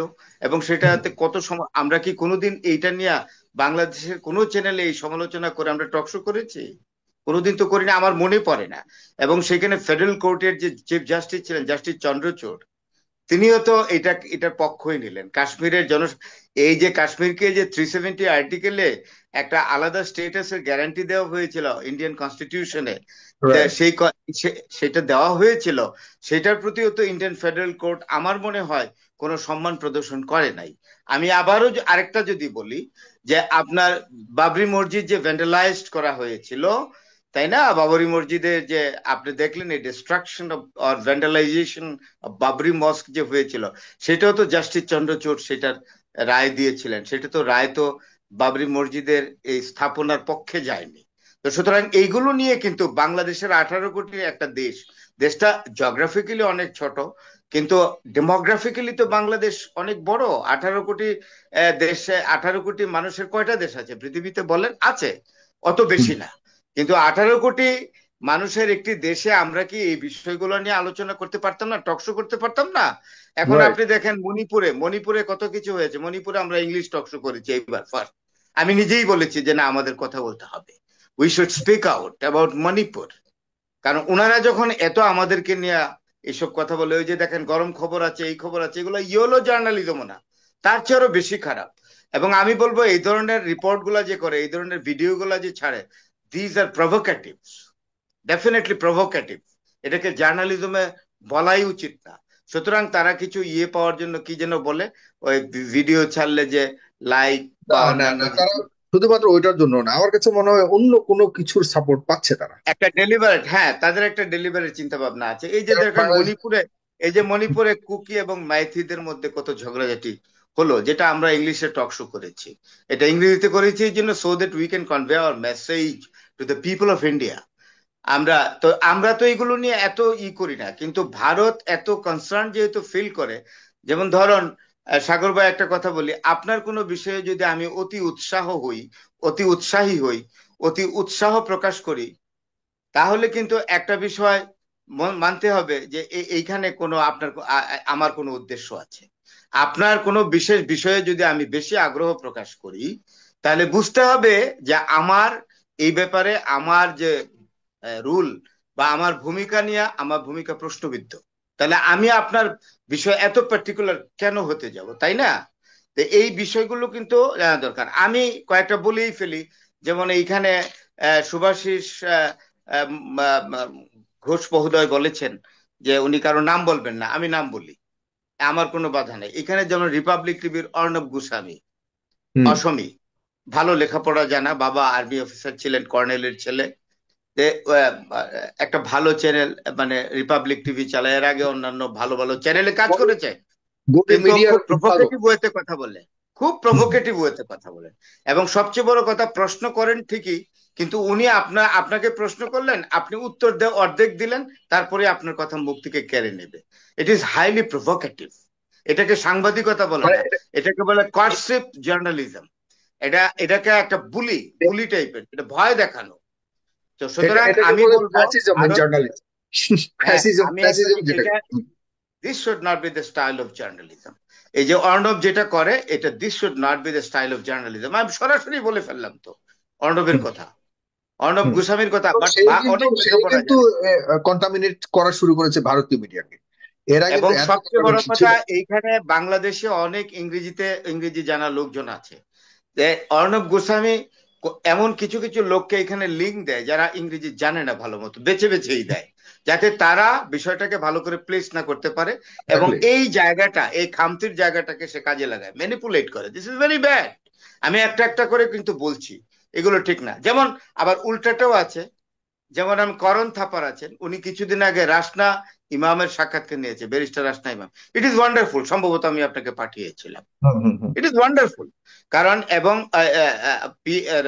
আপনার করণ থাপারের পিতা PN Thapar, general PN Thapar সেনাবাহিনী প্রধান ছিলেন 1962 সালে, যখন চীনের হাতে ইন্ডিয়া বড় ধরনের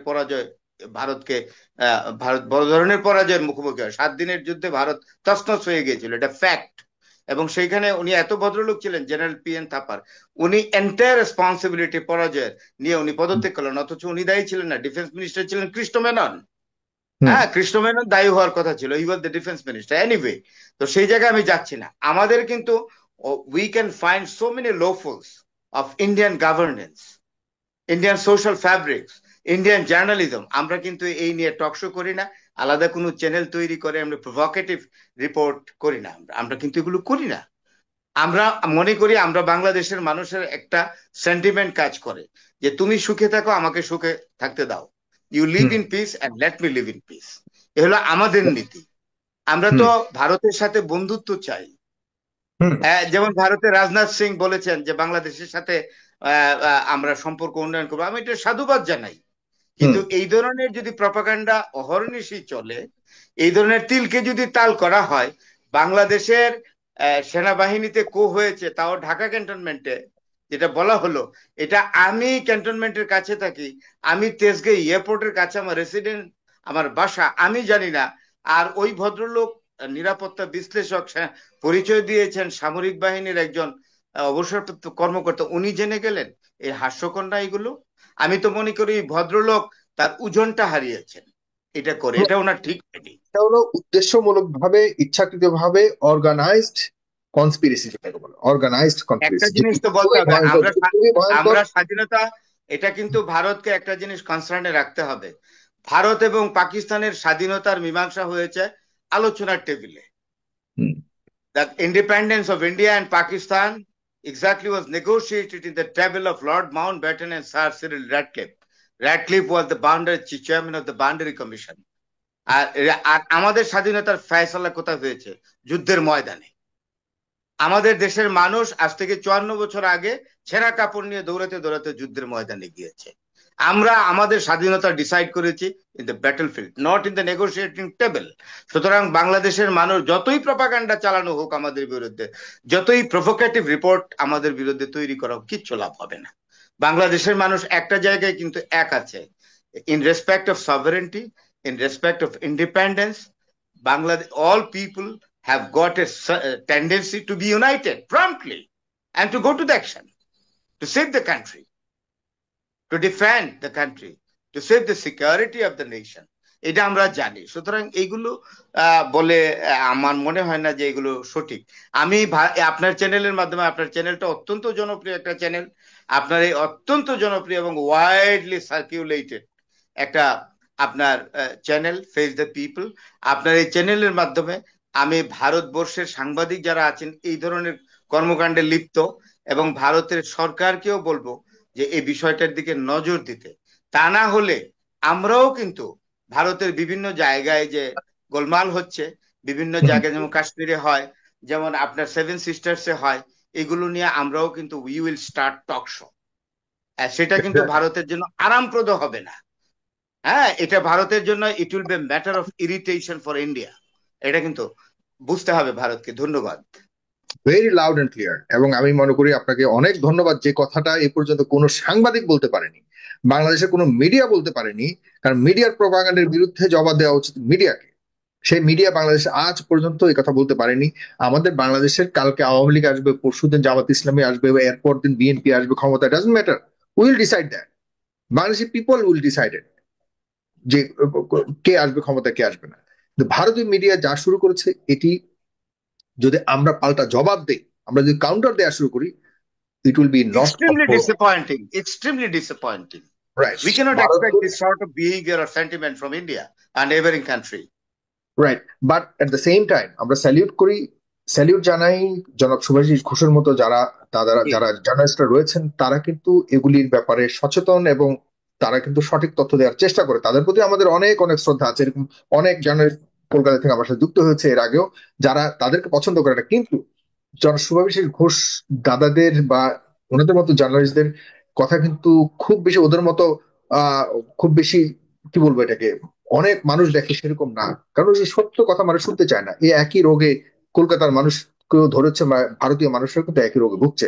সুতরাং ভালো কথাগুলি শুনতে এবং সত্য কথাগুলিকে শুনতে এবং ওইসব প্রপাগান্ডাকে শেয়ার করবার আগে অবশ্যই যাচাই করবেন প্রিয় দর্শক।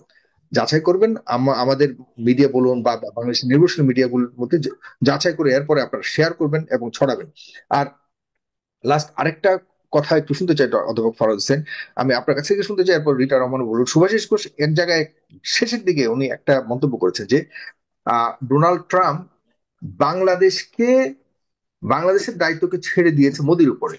এটা একটু মিস ইন্টারপ্রিটেশন হয়ে গেছে কিনা, কারণ এটা নিয়ে আবার কথাবার্তা হতে পারে পরে।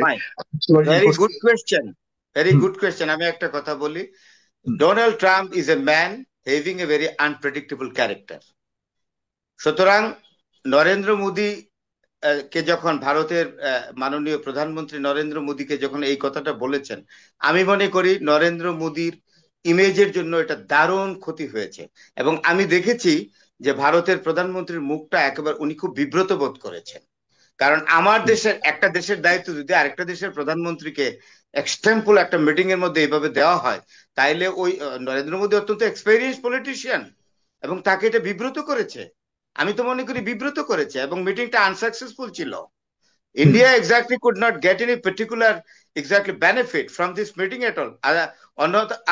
বরং নরেন্দ্র মোদীর রাজনৈতিক ইমেজের জন্য আমি যেটা মনে করি বড় ধরনের ক্ষতি হয়েছে। আর কারণ Narendra Modi is nobody to take the decision about Bangladesh, about what it happening. এটা নরেন্দ্র মোদীর কাজ না। আপনি যেটা বলেছেন চমৎকার কথা, যে it is our concern about our country to take our decision. এখানে বাইরের কোনো দেশ এখানে আসবে কেন? আমরা বাংলাদেশকে তো ভারত সবসময় একটা জিনিস করতে, আমি শেষ করবো এখানে অল্পতে বলে। এটাকে মিন করেছে কিনা ডোনাল্ড ট্রাম্প, কি বাংলাদেশের দায়িত্ব তাকে দিয়েছে, ওই কথাটা কি এটা মিন করে নাকি?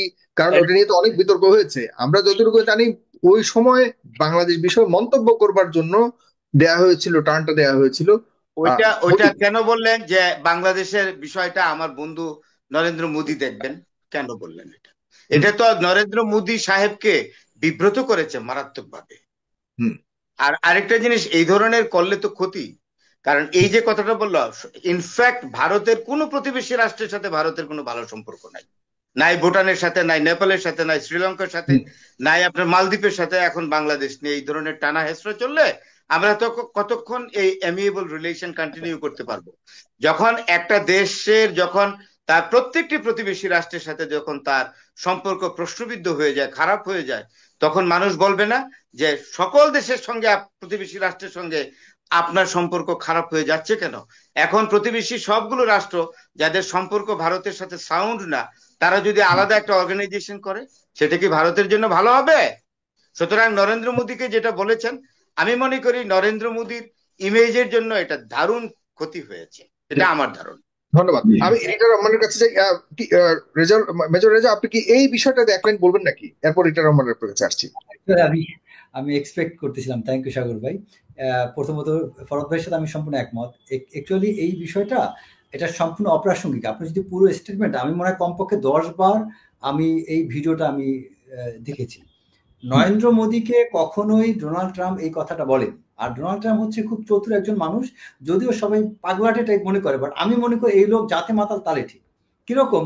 সে দেখবেন উত্তর কোরিয়া নিয়ে, নর্থ কোরিয়া ইস্যু নিয়ে কিন্তু উনি অনেক লাফালাফি, আওয়াজ টাওয়াজ অনেক কিছু তুলছেন, বাট উনি কিন্তু উত্তর কোরিয়া ইস্যুটা খুব সুন্দরভাবে ঠান্ডা করে দিয়েছেন। এবং ডোনাল্ড ট্রাম্প কি করেছে, এই যে ইউক্রেনের সাথে যে ঘটনা দেখবেন, সেখানে কিন্তু সে ইউক্রেনের সাথে কথা বলে তার নিজের স্বার্থটা এমনভাবে গুছিয়ে নিচ্ছেন, তিনি কিন্তু জায়গা মতো আমেরিকার ইন্টারেস্টটা ঠিকভাবে দেখছেন। অথচ ডেমোক্র্যাটসরা তার পূর্বে কিন্তু এটা করতে পারেনি, যেটা যখন বাইডেন প্রেসিডেন্ট ছিল। ঠিক একইভাবে এই ডোনাল্ড ট্রাম্প, সে কিন্তু ভারতকে এখানে অ্যাকচুয়ালি একটু ওই মাথায় হাত দিয়ে সে তার সাথে একটা সদ্ব্যবহার দেখাচ্ছেন, কিন্তু বাংলাদেশের ব্যাপারে ভারতকে কখনোই সে এরকম কিছু বলেননি।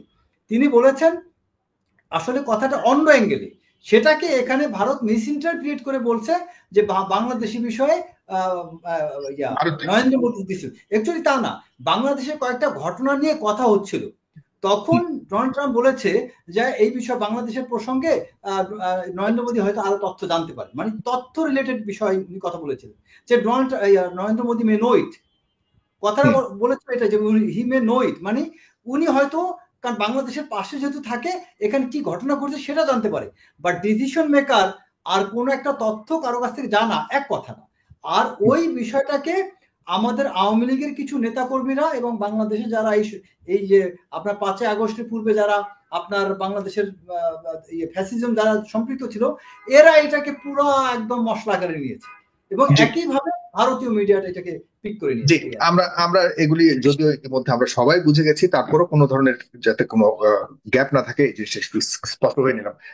রিটা রহমান, আপনার কাছে কি শুনতে চাই, সবার কথা শুনলেন, আপনি কি বলবেন? ভারতীয় মিডিয়ার এমন ভূমিকা, ভারতীয় মিডিয়া তো ঠিক আছে প্রোপাগান্ডা ছড়াচ্ছে, কিন্তু দায়িত্বশীল ভারতীয় সেনা প্রধানও কিন্তু বলেছে বাংলাদেশের সরকার পরিবর্তন হলে বাংলাদেশের সাথে সম্পর্ক স্বাভাবিক হবে।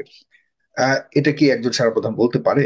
তার উদ্দেশ্য কি বলে মনে করেন রিটা রহমান? না, এটা একটা সেনাপ্রধান যখন বলেছেন, একটা রাষ্ট্রের একটা সেনাপ্রধান, সেখানে আহ রাষ্ট্রীয় সব মেকানিজম গুলো কাজ করছে, নিশ্চয়ই কোনো কারণ আছে, সে তো এমনি এমনি বলেনি। তো এখন আমাদের আসলে এটাকে রাজনৈতিক ভাবে দেখা দরকার। তার আগে আমি সবাইকে আমার শুভেচ্ছা, সালাম এবং আদাব জানিয়ে শুরু করছি। আমার সহ আলোচক আপনাদের শুভেচ্ছা জানাচ্ছি। আজকে বিষয়গুলো খুব ইন্টারেস্টিং। এই বিষয়গুলো নিয়ে বহুবার আলোচনা হয়েছে এবং এগুলো আমাদের সামনে কিন্তু দৃশ্যমান হয়ে গেছে যে ভারতীয় মিডিয়া, আপনি আজকে একটা মিডিয়ার কথা বলছে যারা একেবারে ভিত্তিহীন কিছু গুজব ছড়াচ্ছে, একেবারে ভিত্তিহীন। এবং এটা, আমি নিজে সাংবাদিকতার লোক, সুতরাং এটাকে আপনার মিডিয়া বা কি বলবো, সাংবাদিকতার কোনো ক্ষেত্র হিসাবে এটাকে তুলে ধরাই ঠিক হবে না। এটাকে বলা হয় পলিটিক্যাল প্যাম্পলেটিয়ারিং। আমরা যখন সাংবাদিকতার উপরে পড়াশোনা করেছি, এই শব্দটা আমরা পেয়েছিলাম, যারা এই ধরনের গুজব, ভিত্তিহীন গুজব উদ্দেশ্যমূলক ভাবে ছড়ায়। আমি মনে করি এটা শুধু গুজব না, এবং এমনি এমনি হয়নি, এটার পিছনে হয়তো কোনো কোনো একটা কিছু কাজ করেছে, নিশ্চয়ই কাজ করেছে, নাহলে এত সিরিয়াসলি এরকম একটা মিডিয়া। এবং আমি কিছুক্ষণ আগে আপনারা যখন আলোচনা করছিলেন, আমি দেখছিলাম ইউটিউবে এটা নিয়ে, এটাকে ফলো করে ভারতীয় আরো বেশ কয়েকটা মিডিয়া এটার উপর রিপোর্ট করেছে, এবং এটা নিয়ে বেশ হইচই দেখছিলাম। মানে ইউটিউবে অন্তত অনেক হইচই দেখা যাচ্ছিল যখন আলাপ করছিলেন। তো আমার সামনে অভিজ্ঞ সাংবাদিক আছেন, আমাদের প্রতিবেশী রাষ্ট্রের আমাদের বন্ধু। আমরা সবসময় বিশ্বাস করি ভারতের জনগণের সঙ্গে আমাদের বন্ধুত্ব, বিশেষ করে বাংলার, পশ্চিম বাংলার জনগণের সঙ্গে আমাদের একটা আলাদা সম্পর্ক আছে, এবং এই সম্পর্কটা আমরা আমরা মনে করি আমাদের রাখা উচিত। আমরা নিজ দায়িত্বে সরকারের, ভারতীয় সরকারের যে রাজনৈতিক যে মতাদর্শ বা যেভাবে তারা কাজ করছে তার ঊর্ধ্বে উঠে আমাদের সম্পর্কটাকে আমাদের প্রতিষ্ঠিত করা উচিত। আমাদের এমন কোনো কাজে জড়িয়ে যাওয়া উচিত না, আমি বলছি আমাদের দুই দুই প্রতিবেশী রাষ্ট্রের জনগণের, যেখানে আমরা আমাদের প্রতিবেশীকে আঘাত করি, বা আমাদের সমমনা বা আমাদের জনগণের পিপল টু পিপল যে রিলেশনশিপ, এটা আমাদের দায়িত্ব নিয়ে আমাদের এটা আহ, সামনে নিয়ে যাওয়া উচিত। এই কারণে যে দেখেন, সরকার তো আসে যায়, সরকারের নানান রকমের অভিপ্রায় থাকে। আমরা 16 বছর ধরে একটা স্বৈরাচারী, শুধু স্বৈরাচারী না, বিদেশি মদদভুক্ত, মানে ভারতীয় যে কেন্দ্রীয় রাজনীতির মদদভুক্ত একটা সরকার এখানে আমাদের উপরে যা ইচ্ছা তাই নির্যাতন, অত্যাচার, অনিয়ম চালিয়ে গেছে। সেটা থেকে আমরা মুক্তি পেয়েছি। তো আমরা জানি যে পশ্চিম বাংলা ভারতে ভীষণ অবহেলিত, এবং পশ্চিম বাংলা বঞ্চিত। তো সেই অর্থে আমরা মনে করি জনগণের সঙ্গে যে সম্পর্কটা আমাদের, সেটা আমাদের তুলে ধরা দরকার, এবং দায়িত্ব নিয়ে তুলে ধরা দরকার। অন্তত যারা দায়িত্বশীল এবং সচেতন, ইতিহাস সচেতন, ইতিহাসটা ভালো করে জানে, বাংলার ইতিহাস, তাদের অন্তত এই দায়িত্বটা নিয়ে নেওয়া উচিত যে এই এই এরকম প্রোপাগান্ডামূলক, এই যে কোনো অসৎ উদ্দেশ্য নিয়ে যারা এই কাজগুলো করাচ্ছে, সিনক্রোনাইজ করছে। এখানে আমাদের সাইফুল সাগর সাহেব খুব সুন্দর করে বলেছেন যে কিছুদিন আগে আবার আমাদের মানে ভারতীয় সেনাপ্রধান বলেছে যে এই সরকারের সঙ্গে তাদের সম্পর্ক না, পরবর্তী সরকার, নির্বাচিত সরকারের সঙ্গে সম্পর্ক রাখবো। এটা সরকারের ব্যাপার না, দুটা প্রতিবেশী রাষ্ট্রের সঙ্গে যে সম্পর্ক থাকবে, দুইটা জিনিস থাকে এখানে, একটা প্রোটোকলের ব্যাপার থাকে। তো প্রোটোকল ওয়াইজ যদি আপনি দেখতে চান, তাহলে এখানে দুইটা দিক, একটা রাজনৈতিক, আরেকটা হচ্ছে আপনার মানে আপনাদের মানে একটা প্রতিবেশী রাষ্ট্রের কিছু কমন ইন্টারেস্ট থাকে, সেগুলোর পরিপ্রেক্ষিতে সম্পর্কটা গঠিত হয়। তো এখন যদি রাজনৈতিক সম্পর্ক বলেন, রাজনৈতিক সম্পর্কটাকে কিন্তু অন্যভাবে দেখা উচিত। এইভাবে একপেশীয় যে এই সরকারের সঙ্গে আমরা কোনো রকম সম্পর্কই রাখবো না, কেন না? এই সরকার তো একটা বিপ্লব, একটা আন্দোলন, একটা রক্তক্ষয়ী সংগ্রামের একটা ফসল, এবং তারা নিজেদের তো তারা বলছেই যে আমরা অন্তর্বর্তীকালীন সরকার। তো সেখানে বারবার হ্যামার করার তো দরকার নাই যে নির্বাচিত সরকার ছাড়া আমরা সম্পর্ক করব না। এটার হুম। পেছনেই তো আমি মনে করি একটা উদ্দেশ্য আছে। এই যে পরিবর্তনটা হয়েছে, আপনি আপনি খেয়াল করে দেখেন দাদা, আপনাকেই বলি বিশেষ করে, কারণ আপনি আমাদের মেহমান, যে দেখেন শেখ হাসিনা কোত্থেকে এসেছিল বাংলাদেশে এবং কোথায় ছিল শেখ হাসিনা। ভারতে তিনি ছিলেন, তাকে ভারতে আশ্রয় দেওয়া হয়েছিল। দীর্ঘ হুম। প্রায় 6 বছর তিনি ভারতে থাকার পরে বাংলাদেশে এসেছিলেন। আবার এই যে ধরেন 16 বছরে সে তার অরাজকতা যা ইচ্ছা তাই করেছে। সে আপনি দেখেন তার বাবার নামে সে যত, মানে কি বলবো, বঙ্গবন্ধু তার বাবার নামে সে এমন কিছু নাই, রাষ্ট্রীয় সম্পদ মানে খরচ করে সে করেছে। কত কোটি টাকার যেন শুধু ভাস্কর্য বানিয়েছে তার বাবার নামে। কি করে? আচ্ছা, করার পরে এত কিছু করেছে আর কারো কোনো কথা বলার অধিকার রাখিনি। তারপরে সে কি করলো? যখন সে দেশে আর থাকতে পারলো না, পালিয়ে আবার ভারতেই গেল। তো এটা পরিষ্কারভাবে বোঝা যায় ভারতের ভূমিকাটা। ভারত বাংলাদেশকে রাজনৈতিকভাবে কিভাবে দেখে, এটা প্রতিবেশী রাষ্ট্র হিসেবে কিভাবে দেখে, এটা হুম। কিন্তু পরিষ্কার হয়ে যায় এই যে এই ব্যাপারটার পরে। এবং শেখ হাসিনা যাওয়ার পর থেকে ভারতীয় কিছু বিশেষ মিডিয়া শেখ হাসিনাকে ফিরিয়ে আনার জন্য বাংলাদেশে অস্থির পরিস্থিতি তৈরি হয়ে গেছে বা এইটা দেখানোর জন্য, প্রমাণ করবার জন্য উঠে পড়ে লেগেছে, হুম। তাই নয় কি? তো এই যে এগুলো কিন্তু ওবিয়াস হয়ে যাচ্ছে, আমরা একটা প্রতিবেশী রাষ্ট্রের কাছে এটা আশা করি না।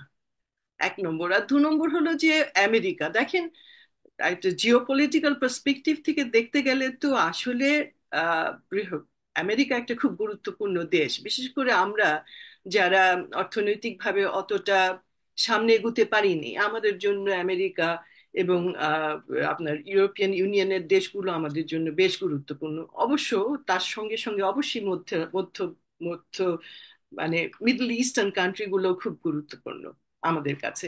তো সেদিক থেকে আপনি দেখেন আমেরিকা সিগন্যাল না হলে, অনেকেই বলে থাকে, আমরা আলোচনায় অনেকবার বলেছি যে আমেরিকান সিগন্যাল না পেলে বাংলাদেশে আর্মি প্রধান হয়তো এরকম একটা পদক্ষেপ নিতে পারতো না। এই যে সেফ এক্সিট নিয়ে আমরা যে বহুকাল ধরে আলোচনা শুনেছিলাম, শেখ হাসিনা যদি যেতে হয় তাকে একটা সেফ এক্সিট দিতে হবে, এবং এটা এক ধরনের কম্প্রোমাইজড হয়েছিল যে তাকে সেফ এক্সিটটা দেওয়া হবে এবং তাকে সেফ এক্সিটটা ভারতেই দেওয়া হবে, এরকমই নাকি আন্ডারস্ট্যান্ডিং ছিল বলে আমরা শুনেছি। তো উনি ভারতে গেছেন, কিন্তু তারপরে আমেরিকা সবাই ভেবেছে যে ডোনাল্ড ট্রাম্প যখন ক্ষমতায় আসবে তখন আমেরিকার সিগন্যালটা মিনিমাইজড হয়ে যাবে অথবা আর থাকবে না। কিন্তু দেখা গেল ডোনাল্ড ট্রাম্প ক্ষমতায় আসার পরেও নরেন্দ্র মোদী গেলেন দেখা করতে, দেখা করলেন, করে ওনার বক্তব্য কি ছিল আমি যতটুকু বুঝেছি বা জেনেছি, যতটুকু আমি স্টাডি করেছি, আমার হুম। ভুল হতে পারে, আমি খেয়াল করেছি যে মূল বক্তব্য যেটা মানে নরেন্দ্র মোদী, ভারতীয় প্রধানমন্ত্রী নরেন্দ্র মোদীর পক্ষ থেকে ডোনাল্ড ট্রাম্পের কাছে ছিল অ্যাপিলটা, সেটা ছিল বাংলাদেশকে তার কাছে ফিরিয়ে দেওয়া, মানে তার অবস্থানে আবার ফিরিয়ে দেওয়া। কিন্তু ডোনাল্ড ট্রাম্প তো খুঁজোকে বলে দিয়েছে, ঠিক আছে আমি তোমাকে বাংলাদেশ দিয়ে দিলাম, বাংলাদেশ তুমি দেখো। এটা এরকম তো, এটা এটা তার একটা চারিত্রিক একটা বৈশিষ্ট্য। কিন্তু একটা লোক তো কথোপকথনে বন্ধুর সঙ্গে বন্ধুত্বপূর্ণ আলোচনা করাতে যেটা বললো সেটা গুরুত্ব সহকারে নেওয়া হয় না, এই জন্য যে আমেরিকার রাজনীতিতে বা একটা প্রশাসনিক ক্ষেত্রগুলোতে অনেকগুলো সেফটি কুশন আছে, অনেকগুলো স্তর আছে, এগুলো পার হতে হয়, এগুলো ক্লিয়ার করতে হয়। খালি বলে দিলেই অনেক কিছু হয় না।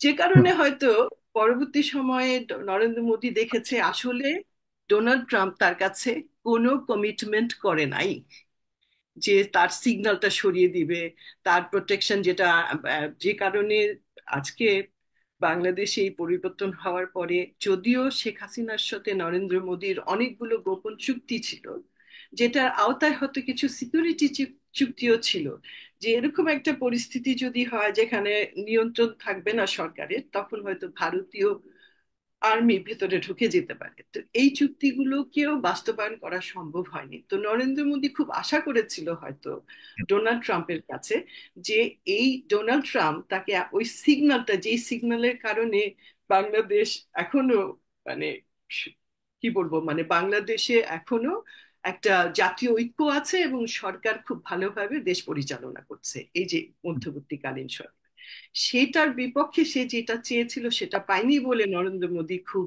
হতাশ হয়েছিলেন বলে আমার মনে হয়েছে। তো এখন এখানে অনেক রকম ইন্টারপ্রিটেশন আছে, অনেকে অনেক কথা বলছেন, তো সবকিছুরই হয়তো কোনো একটা সূত্র আছে, হয়তো ঠিকও হতে পারে। জি। কিন্তু দেখেন, আমার কথা হচ্ছে ভারত কেন বাংলাদেশের সঙ্গে এরকম আচরণ করে? হুম। আমাদের প্রতিবেশী ভারত এবং পৃথিবীর যতগুলো মানে কমন বর্ডারিং এরিয়া কান্ট্রিজ আছে, দুইটা দেশের মধ্যে যে কমন বর্ডার আছে তার মধ্যে বাংলাদেশ ভারতের বর্ডার হচ্ছে সব থেকে one of the largest geographically border আছে। তো হুম। সেখানে আপনি খেয়াল করে দেখেন এই বর্ডারটা আসলে কাদের সঙ্গে আমাদের আছে? হুম। বাংলা এবং এই যে সাত সাত সাত বোন যেটাকে বলা হয়, এই যে মণিপুরের কথা আমাদের ফায়াজ ভাই সেভেন বলছিলেন, সিস্টার্স, হ্যাঁ। হুম। সেভেন সিস্টার যেটা আছে, এই সাত বোন, এই যে উত্তর পূর্ব এলাকায় যে সাতটা রাজ্য, সেটার সঙ্গেই আমাদের বর্ডার। আমাদের মূল বর্ডারটা হচ্ছে geographically we are bordering with the Bengal, West Bengal and this seven sisters. তো হুম। আমাদের সঙ্গে কিন্তু পশ্চিমের সম্পর্ক ভালো না। হুম। আপনাদের সঙ্গে আমাদের সম্পর্ক আছে, কারণ সাংস্কৃতিক আছে, সামাজিক আছে, মূল্যবোধের দিক থেকে আপনাদের সঙ্গে আছে, পশ্চিমবাংলার সঙ্গে আছে, এই সাতটা রাজ্যের সঙ্গে আছে। কিন্তু ওই উত্তর ভারতের সঙ্গে কিন্তু আমাদের অনেক দূরত্ব, যেটা আপনাদেরও আছে। হুম। আপনাদের অনেকে বিপ্লবীরা আছে যারা, আপনারাও এটা নিয়ে আলোচনা করেন, কারণ পশ্চিম বাংলা বা এই অঞ্চলগুলো ভীষণভাবে বঞ্চিত, উপেক্ষিত। যেটা আমরা যখন পাকিস্তানের সঙ্গে ছিলাম, পশ্চিম হুম। পাকিস্তান আমাদের উপেক্ষা করতো, বঞ্চিত করে করতো অনেক সুযোগ সুবিধা থেকে, রাষ্ট্রীয় সুযোগ সুবিধা থেকে। সেদিক থেকে আমরা আপনাদের বন্ধুত্ব সবসময় কামনা করি। কিন্তু ভারত যে আমাদের শোষণ করছে, বা ভারত যে আমাদের একটা বৈষম্য ভাবে আমাদের দেখছে, বৈষম্যমূলক ভাবে আমাদের সাথে আচরণ করছে, দেখেন ভারতের একটা আর্মি চিফ, আপনি জানেন ভারতের আর্মি, ভারতের যে সামরিক বাহিনী, তাদের ভূমিকা আপনারা জানেন, বাংলাদেশের মতো না, পাকিস্তানের মতো না, তারা একটা সাবডিউট একটা প্রতিষ্ঠান। হুম। তখন যখন ভারতের আর্মি চিফ এই কথাটা বলে, তার মানে বোঝা যায় এটা কত গভীর এবং এই কথাটা কোথার থেকে তার মুখে আসছে।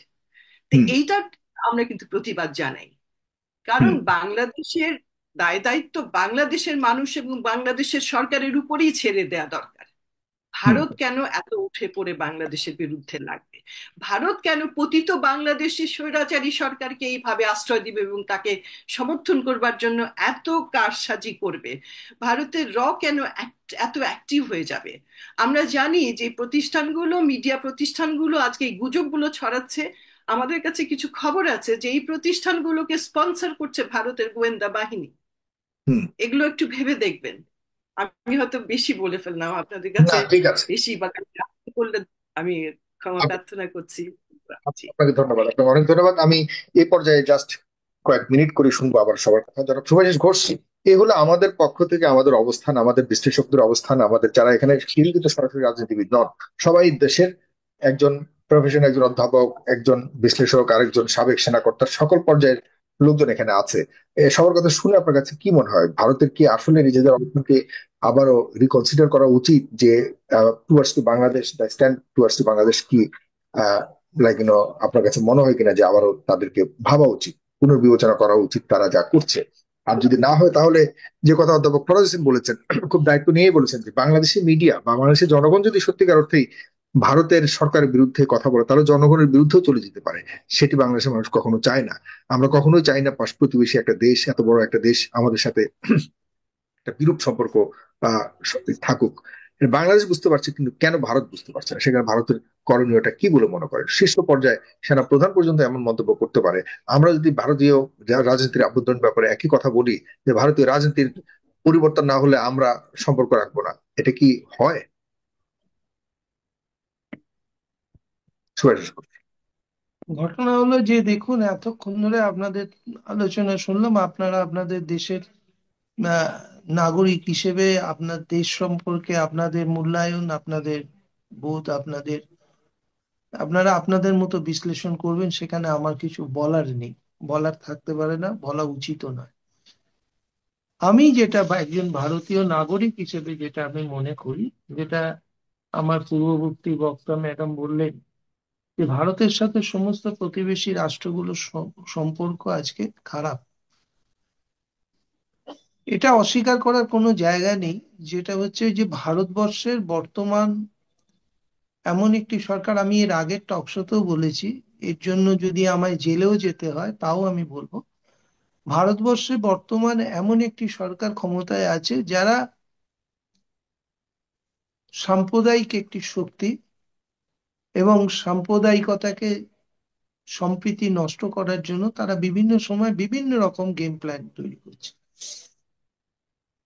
যেটা হচ্ছে সেটা, যত সাম্প্রদায়িক উত্তেজনা তৈরি হচ্ছে, মানে বাংলাদেশ সম্পর্কে ভারতের অবস্থান বলুন বা ভারত সম্পর্কে বাংলাদেশের অবস্থান, যত বৈরতা সৃষ্টি হবে তত এই দেশে, এই সরকারে যারা বর্তমান ক্ষমতায় আছে তারা লাভবান হবে, তাদের রাজনৈতিক, তাদের অনেক বেশি লাভ হবে। এবং এটাই ঘটনা। আজকেই একটা ঘটনা শুনছিলাম যে পশ্চিমবাংলার 3টে জায়গায় সাম্প্রদায়িক দাঙ্গা বাঁধাবার চেষ্টা হয়েছিল এবং প্রশাসন খুব তৎপর ছিল, সেই সাম্প্রদায়িক দাঙ্গা হতে দেয়নি, তারা সেটাকে করেছে। তো এটাই 24 ঘন্টা চলছে, কখনো বাংলাদেশ নিয়ে চলছে, কখনো আমাদের রাজ্যের মধ্যে চলছে, এটা হুম। চলছে। 2026-এ পশ্চিমবাংলার নির্বাচন, এবং পশ্চিমবাংলার নির্বাচনে এখানে একটা সরকার, সাম্প্রদায়িক সরকার ক্ষমতায় আসার জন্য যা যা করার তারা সেগুলো করছে। এবং আজকে আপনি বলছেন সেনা প্রধান, আমরা বলছি নির্বাচন কমিশন। যে নির্বাচন কমিশনার এবারে অ্যাপয়েন্টেড হয়েছেন তিনি ছিলেন আমাদের দেশের স্বরাষ্ট্রমন্ত্রী পিএ, হুম।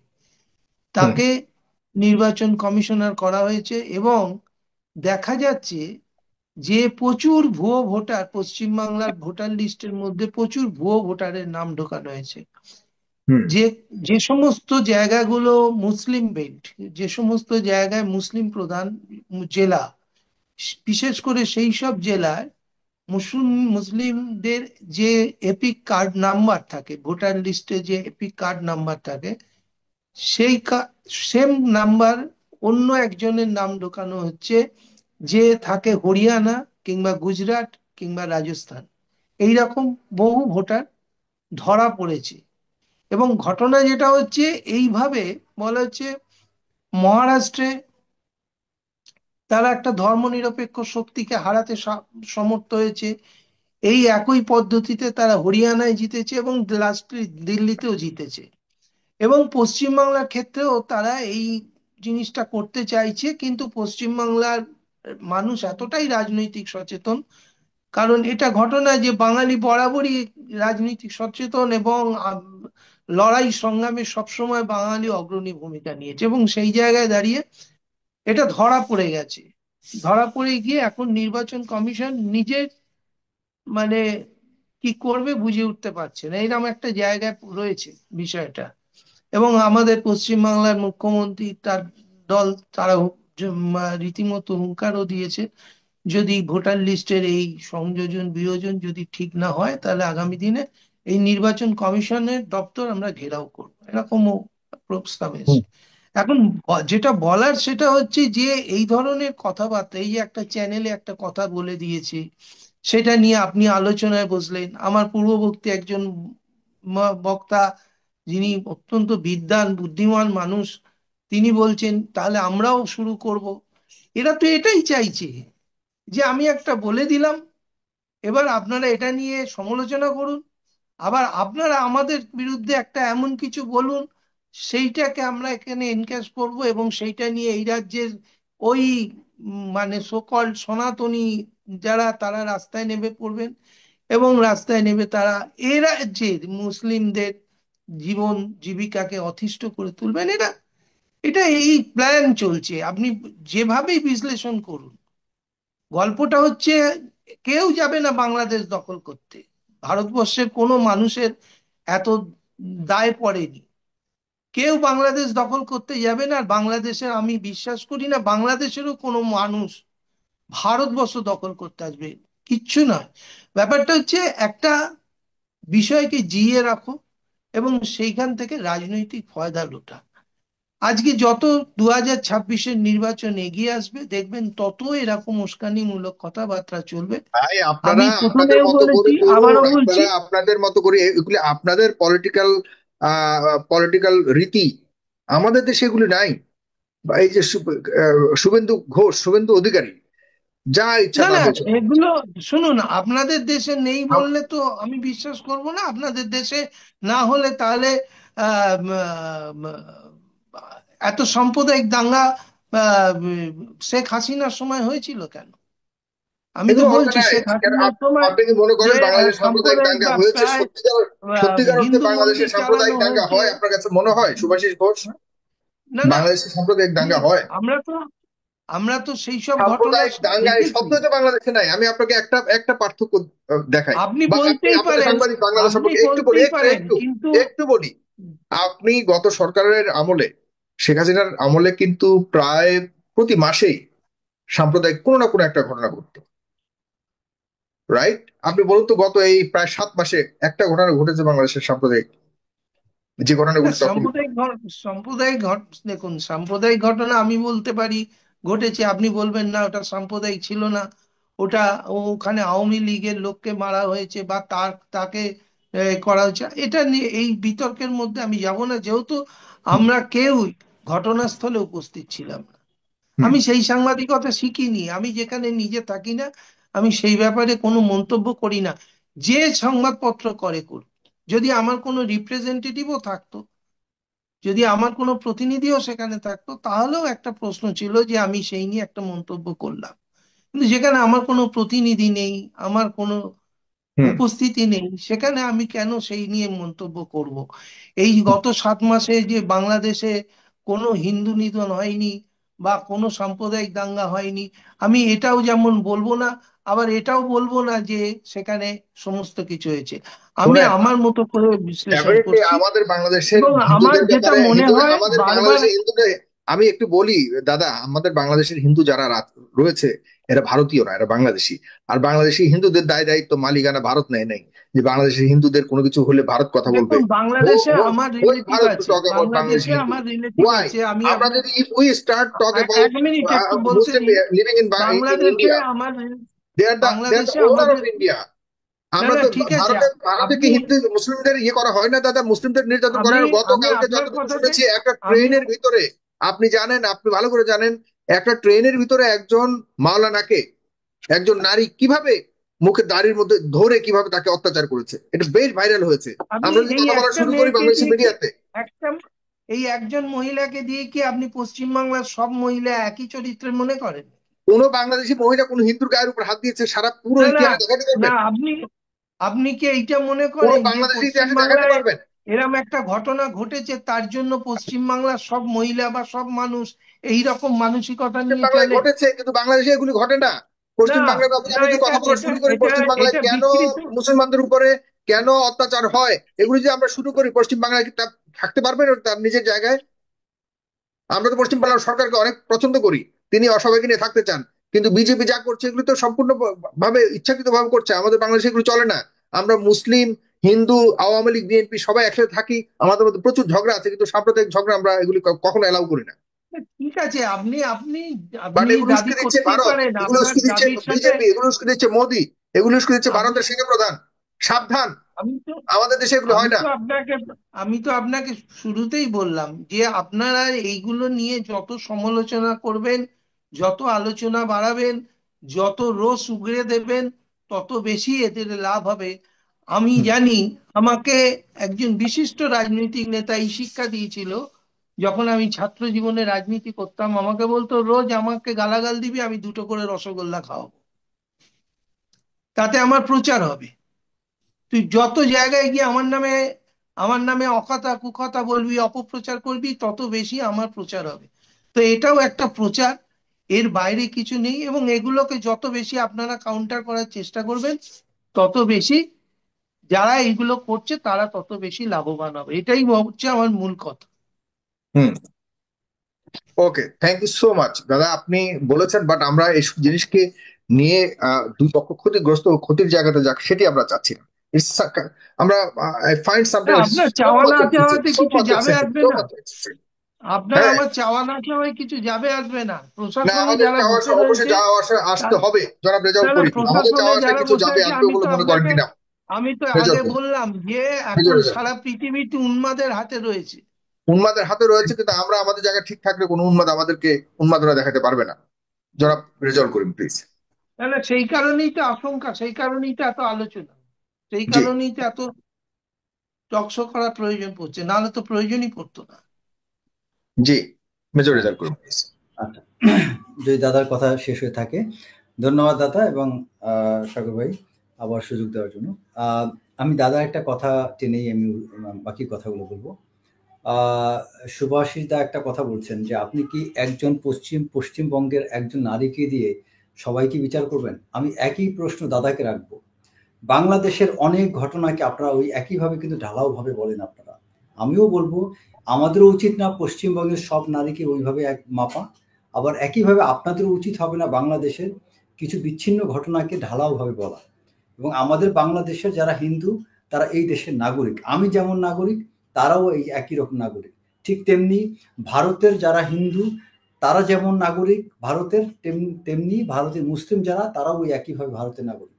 সো আমাদের প্রত্যেকটা দেশের যে ধর্মেরই হোক না কেন সবার সমান রাইটস অধিকার সেখানে আছে। আমি ভারতের মুসলমানদের নিয়ে আমি যতই কান্নাকাটি যাই করি না কেন আমি কিন্তু একটা সার্টেন ব্যারিয়ারের বাইরে যেতে পারবো না, এবং আমার কথাবার্তা কিন্তু একটা নির্দিষ্ট সীমার বাইরে যাওয়া উচিত হবে না। ঠিক তেমনি আপনাদেরও ভারতে যারা আছেন আমাদের দেশে হিন্দুদেরকে নিয়ে আপনাদের কোনো বাড়াবাড়ি যে কোনো কথা সেরকম হওয়া উচিত না। ভারতের মিডিয়া নিয়ে কিছু কথা হচ্ছিল। আমি রিসেন্টলি নিজে আমি খুবই রিসেন্টলি রিপাবলিক টিভিতে আমি কয়েকটা শোতে গিয়েছিলাম। আমি সত্যি কথা প্রথম যে শোটা হয়েছে সেই শোতে দেখলাম যে অ্যাকচুয়ালি আমি যদি ভদ্র থাকি, আমি ফরদ ভাইকে উদ্দেশ্য করে বলছি যে আমি যদি ভদ্র থাকি একদম প্রফেশনাল, যে আমাকে একজন উপস্থাপক, একটা সেকেন্ড সরি, জি আমাকে যখন আমাকে একজন উপস্থাপক সাগর ভাইয়ের মতো খুব ভদ্রভাবে আমাকে কথা বলার সুযোগ দিবে আর আমি বলবো, এইরকম চিন্তা চেতনা থেকে যখন আমি কথা বলতে চাইলাম দেখলাম যে ওনারা আমাকে কথা বলতে দিচ্ছেন না। হ্যাঁ, এবং এটা ভারতীয় মিডিয়ার আমি মনে করব খুবই খুবই খারাপ একটা দিক। ভারতীয় মিডিয়া, শুধু সবাইকে বলবো না, কয়েকটি মিডিয়া, যে একটা মানুষের মুখ থেকে কথা কেড়ে নেওয়া। আপনি একটা মানুষকে সেন্টেন্স শেষ করতে দিলেন না, কথা বলতে দিলেন না, এটা আমি মনে করি মানুষের মধ্যে সৌজন্যতার ঘাটতি। বা আসলে আমরা পড়াশোনা করে যদি, বা আমাদের মিডিয়াতে যারা এখানে আছেন উপস্থাপক, তারা তো অবশ্যই উচ্চশিক্ষিত মিডিয়া লাইনে পড়াশোনা করা, তারা যদি এই সৌজন্যতা না বুঝেন তাদেরকে আসলে জোর করে শেখানো যাবে না।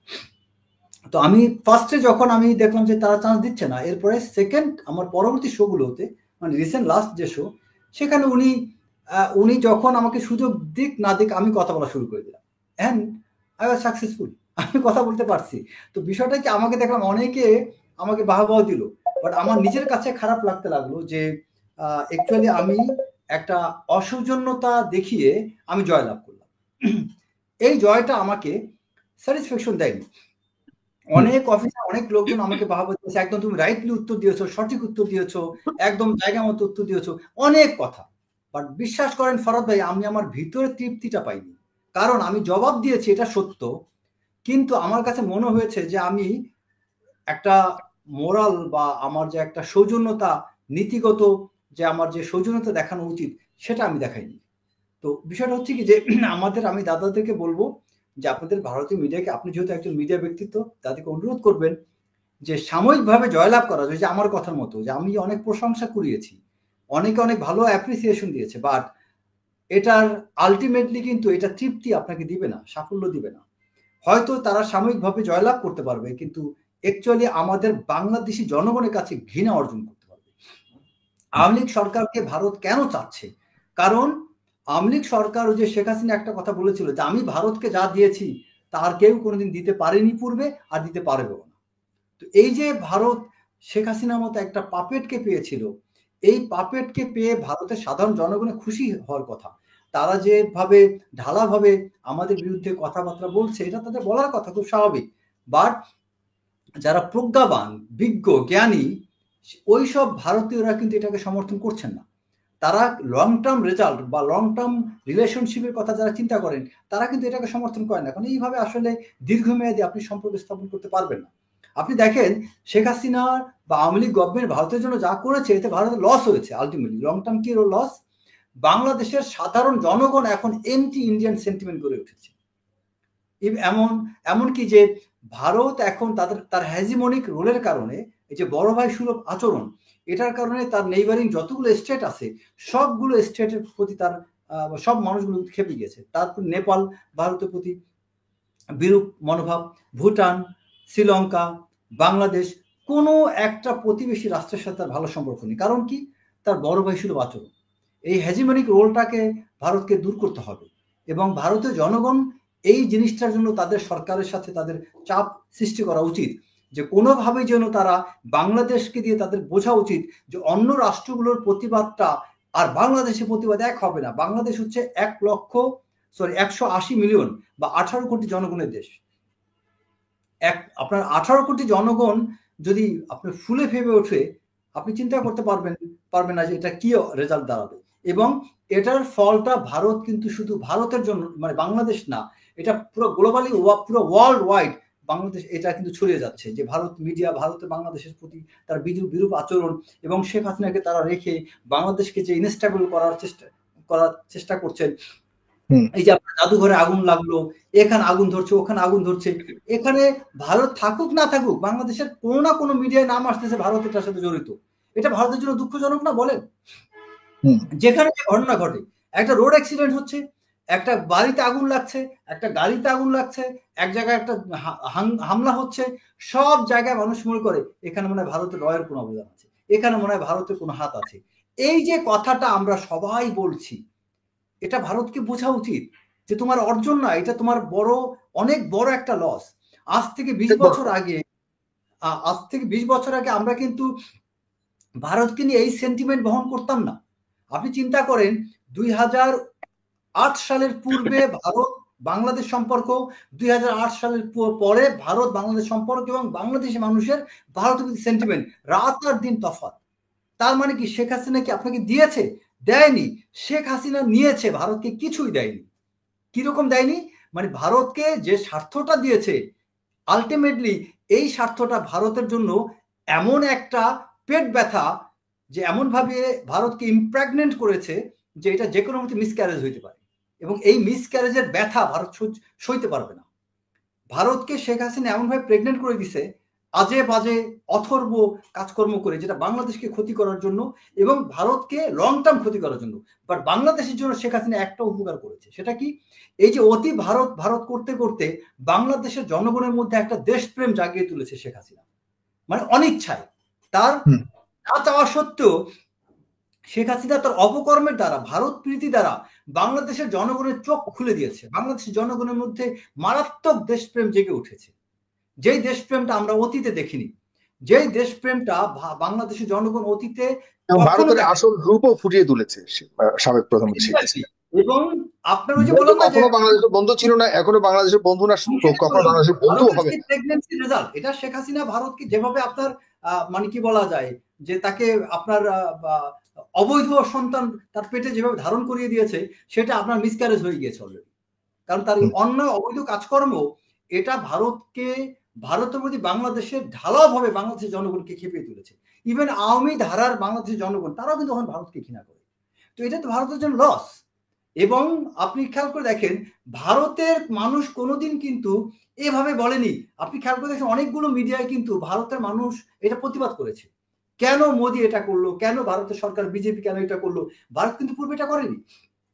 তার মানে ভারতের মধ্যেও মানুষের মধ্যে সচেতনতা শেখ হাসিনা জাগিয়ে তুলছে তার অপকর্মের দ্বারা। তিনটা জিনিস এখানে অর্জন হয়েছে। একটা হচ্ছে শেখ হাসিনার অতি বাড়াবাড়ি ভারতের জনগণের মধ্যে একটা সচেতনতা জাগিয়ে তুলছে। তারা বুঝতে পেরেছে যে শেখ হাসিনার বাড়াবাড়ির কারণে আমরা বাংলাদেশের জনগণের কাছে আমাদের গ্রহণযোগ্যতা হারিয়েছি। আবার দ্বিতীয় যেটা উপকার করেছে, বাংলাদেশের জনগণ তাদের মধ্যে দেশপ্রেমটা জাগিয়ে তুলেছেন তারা এই অন্যায় অবিচার কাজকর্মের দ্বারা। তৃতীয় কারণ হচ্ছে বাংলাদেশের মানুষের মধ্যে একটা ঐক্য তৈরি করে দিয়েছেন। আপনি খেয়াল করে দেখবেন যে আজকে এই যে 5ই আগস্টের আন্দোলন, এই আন্দোলনে কিন্তু আওয়ামী লীগ ব্যতীত বাকি সমস্ত দল একসাথে ছিল। আজকে এখন এই যে আবার যেটা অনৈক্য তৈরি হয়েছে, এটাও কিন্তু আবার এই শেখ হাসিনা বা আওয়ামী লীগ তারা চেষ্টা করছেন যাতে এই দলগুলো ভেঙে যায়, টুকরো টুকরো হয়ে যায়। আমাদের ঐক্য যদি আবার আমরা ধরে রাখতে পারি, এই বাংলাদেশ সামনে চমৎকার সাফল্যের দিকে এগিয়ে যাবে। তবে বাংলাদেশের মানুষ কিন্তু এই যে আমরা চিন্তা করছি যে এটা ভারত করছে, এটা আওয়ামী লীগ করছে, এটাই হচ্ছে আমাদের অর্জন। আমি মনে করি এটা একটা অর্জন যে আমরা সচেতনতা আমাদের মধ্যে কাজ করছে, আমাদের নার্ভ গুলো কাজ করছে। আমরা যদি এটা খেয়াল করতে না পারতাম, আমরা যদি ঢালাওভাবে এই যে আপনার যে কিছুদিন আগে মব জাস্টিসটা চলতেছিল, আমরা কিন্তু এটাকে বুঝতে পারছি যে মব জাস্টিস করা যাবে না, কারণ এটা এই যে মব জাস্টিসের নামে এটার মধ্যে কিন্তু ছাত্রলীগ, যুবলীগ, অনেক ফ্যাসিস্টরা ঢুকে পড়ছে। এই যে আমরা খেয়াল করতে পারছি, এই সচেতনতা কিন্তু এই শেখ হাসিনার অতি বাড়াবাড়ির কারণে আমাদের মধ্যে জেগে উঠেছে। তার মানে আমরা অন্যায় করি, ভুল করি, যাই করি, আমাদের আশার আলো হচ্ছে আমাদের মধ্যে আলো দেখানোর মতো মানুষ কেউ না কেউ আছে। ভুল করছি, কেউ ধাম করে আলোটা দেখিয়ে দিচ্ছে। আমরা অন্যায় করছি, কেউ ধাম করে একটা লাইভে এসে সবাই খোলামেলা কথা বলছে, সমালোচনা করছে, সব খোলামেলা কথা আমাদের বিবেকটাকে আর কেউ জাগিয়ে ভয় তুলছে। পাচ্ছে না তার মানে সমালোচনা। আমরা ব্লাইন্ডলি যে এগিয়ে যাচ্ছি, no, we have the hope. Right. Thank you. অনেক ধন্যবাদ। প্রিয় দর্শক, আপনাদের মতামত জানাবেন। আমরা খুবই গুরুত্বপূর্ণ আজকে এই বিষয়টি যেটি কথা বলছি খুবই গুরুত্বপূর্ণ, কারণ আমাদের সাথে ভারতের যে সম্পর্ক সেটি দিন দিন আসলে তলানির দিকেই যাচ্ছে বলে অনেকেই মনে করছি। কারণ হলো ভারতীয় মিডিয়া থেকে শুরু করে ভারতের একদম সর্বোচ্চ সেনাবাহিনীর প্রধান সহকারে বাংলাদেশ নিয়ে যেসব মন্তব্য করছে, যে দৃষ্টিভঙ্গি, এতে করে বাংলাদেশের সাথে ভারতের সম্পর্ক খুব বেশি ভালো যাচ্ছে না এবং যাবে বলেও মনে হচ্ছে না। তবে আমরা চাই ভালো সম্পর্ক হোক। প্রফেসর ফরাজ হোসেন, আসলে কি ভারত সম্পর্ক হওয়ার কোন সুযোগ রাখে কিনা ভারত, কি মনে করেন আপনি? ধন্যবাদ সাগর ভাই। আমি একটু শুভাশিস বাবুর একটু কথা বলছি, যে উনি যে কথাটা বললেন যে ওনারা করে বলে কি আমাদের শুরু করতে হবে। এখন প্রশ্নটা হলো, রেজাউল করিম ভাই একটি কথা বলেছেন, হিটলারের প্রচার মন্ত্রীর কথা বলেছেন, গোয়েবলস এর একটা থিওরি ছিল, সেটা হলো একটা মিথ্যা বারবার বলতে থাকো, দেখবে এটা সত্যি পরিণত হবে। এখন ভারতের যে প্রপাগেটিভ রিপোর্ট, এগুলো তো বারবারই বলছে, প্রতিদিন ডেইলি বেসিসে করা হচ্ছে। তো মানুষ তো একটা সময় ইন্টারন্যাশনাল কমিউনিটিও মনে করতে পারে যে এত কিছু বলছে, এটা তো সত্যিও হতে পারে, আসলে তো বিষয়গুলো সত্যি না। আমি সেই ক্ষেত্রে বলছি যে ওনারা যদি ভারতের কিছু কিছু সংবাদ মাধ্যম যদি এটা কন্টিনিউ করে এইভাবে, তাহলে তো আমাদের এইটা ছাড়ার উপায় থাকবে না। এখন যারা এগুলা করে তারাও তো শিক্ষিত মানুষ। উনি শুভাশিস বাবু আমাকে বললেন যে উনি তো একজন শিক্ষিত মানুষ, উনি বললেন যে ওনারাও শুরু করবেন। তো যারা ভারতের যারা এই কিছু কিছু সংবাদ মাধ্যমের কর্ণধার, যারা এগুলো করেন, তারাও তো শিক্ষা দীক্ষায় উচ্চশিক্ষিত মানুষই। সুতরাং আমার কথা হলো এই, যে আমি এই সুযোগটা কেনই বা দিব, একটা প্রপাগান্ডা, একটা মিথ্যা কথা বারবার বলতে থাকলে এইভাবে, এবং খুব প্রভোকেটিভ ওয়েতে বলতে থাকলে, এটা তো মানুষ অন্যভাবে নিবে এবং সেটাকে সত্য বলেই ধরে নিবে। তো সুতরাং তো আমার তো একটা ডিফেন্স থাকতে হবে, তাই না? সেই জন্য বলছি। আরেকটা জিনিস এখানে আমি বলি, যে ভারতের সেনা প্রধানের বিষয়টা, উনি বলেছেন যে আমরা বর্তমান যে ইন্টেরিয়াম গভর্নমেন্ট আছে, সেই সরকারের সঙ্গে আমরা কোনো দ্বিপাক্ষিক আলোচনা অথবা দ্বিপাক্ষিক সম্পর্কে যাব না। এটা উনি বলতে পারেন না, উনি ফৌজি মানুষ। উনি তো ভারতের পররাষ্ট্রমন্ত্রী না, উনি তো ভারতের পররাষ্ট্র সচিব না। উনি এই কথাটা বলেন কিভাবে? উনার তো এই কথা বলার পরে উনার বিরুদ্ধে ব্যবস্থা নেওয়া দরকার ছিল ভারত সরকারের। যেমন আমি একটি কথা বলি, আজকে মিসেস ইন্দিরা গান্ধী, ভারতের প্রয়াত প্রধানমন্ত্রী, যাকে আমি ব্যক্তিগতভাবে খুবই শ্রদ্ধা করি, বিভিন্ন কারণও আছে শ্রদ্ধা করার। উনার সময় একজন লেফটেন্যান্ট জেনারেল ছোট্ট একটি রাজনৈতিক বক্তব্য রেখেছিলেন, এবং ইট ওয়াজ রিপোর্টেড ডিউলি, এবং ওনাকে ডাকা হলো, ওনাকে ব্যাখ্যা দিতে বলা হলো। উনি ব্যাখ্যা দিতে পারলেন না, ভদ্রভাবে বলে দিলেন তার আপনি সেনাবাহিনী থেকে চলে যান। এইটাই হলো নিয়ম। তো উনি ভারতের সেনাবাহিনী প্রধান, উনি ফৌজি মানুষ, ওনার এটা কাজ না। উনি অন্য একটি রাষ্ট্র সম্পর্কে এই মন্তব্য কেন করেন? উনি কি ভারতের রাজনীতি নিয়ে একটা মন্তব্য করতে পারবেন? ওনার কিন্তু সেই ক্ষমতা নাই। আপনি জানেন তো, এই নিয়ে অনেকের সমস্যা হয়েছিল। একবার ছোট্ট একটা মন্তব্য করেছিলেন তিমাইয়া, লেফটেন্যান্ট জেনারেল তিমাইয়া, পরে জেনারেল তিমাইয়া, সে তখন ডিফেন্স মিনিস্টার ছিলেন কৃষ্ণ মেনন। এই নিয়ে জওহরলাল নেহরুর মতো অত্যন্ত টাওয়ারিং পার্সোনালিটির লোক এটাকে প্যাচ আপ করতে ওনার খুব কষ্ট হয়েছিল। দাদা যেটা বললেন যে বাংলাদেশে অনেক কিছুই ঘটে, আমি এই যে একটা বই দেখাচ্ছি, আমি তো মাঝে মধ্যে একটু বই দেখাই, এই যে একটু দেখুন আমার বইটা, এই যে দেখা যাচ্ছে কি? হ্যাঁ, দেখা যাচ্ছে। হ্যাঁ। এই বইটার নাম হলো বিয়ন্ড দ্য লাইন্স। আপনি দেখেন, বিয়ন্ড দ্য লাইন্স লিখেছেন কুলদীপ নায়ার। বেশ কয়েক বছর আগে উনি প্রয়াত হয়েছেন, ভারতের সুবিখ্যাত সাংবাদিক কুলদীপ নায়ার।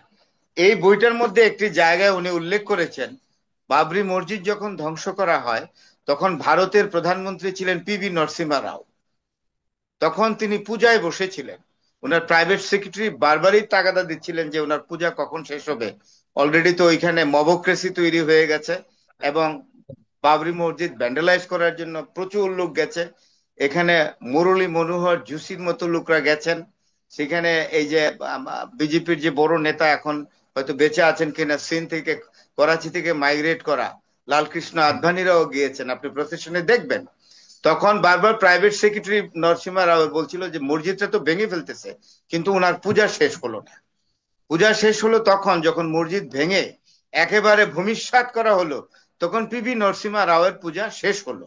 উনি কিন্তু কংগ্রেসের প্রধানমন্ত্রী ছিলেন। এখন এই ধরনের প্রমাণ কিন্তু আমরা ভুরি ভুরি দিতে পারবো। আমি এটা দিতে চাই না, এটা আমার টেস্টেও বাধে, কিছুটা আমার রুচিতেও বাধে।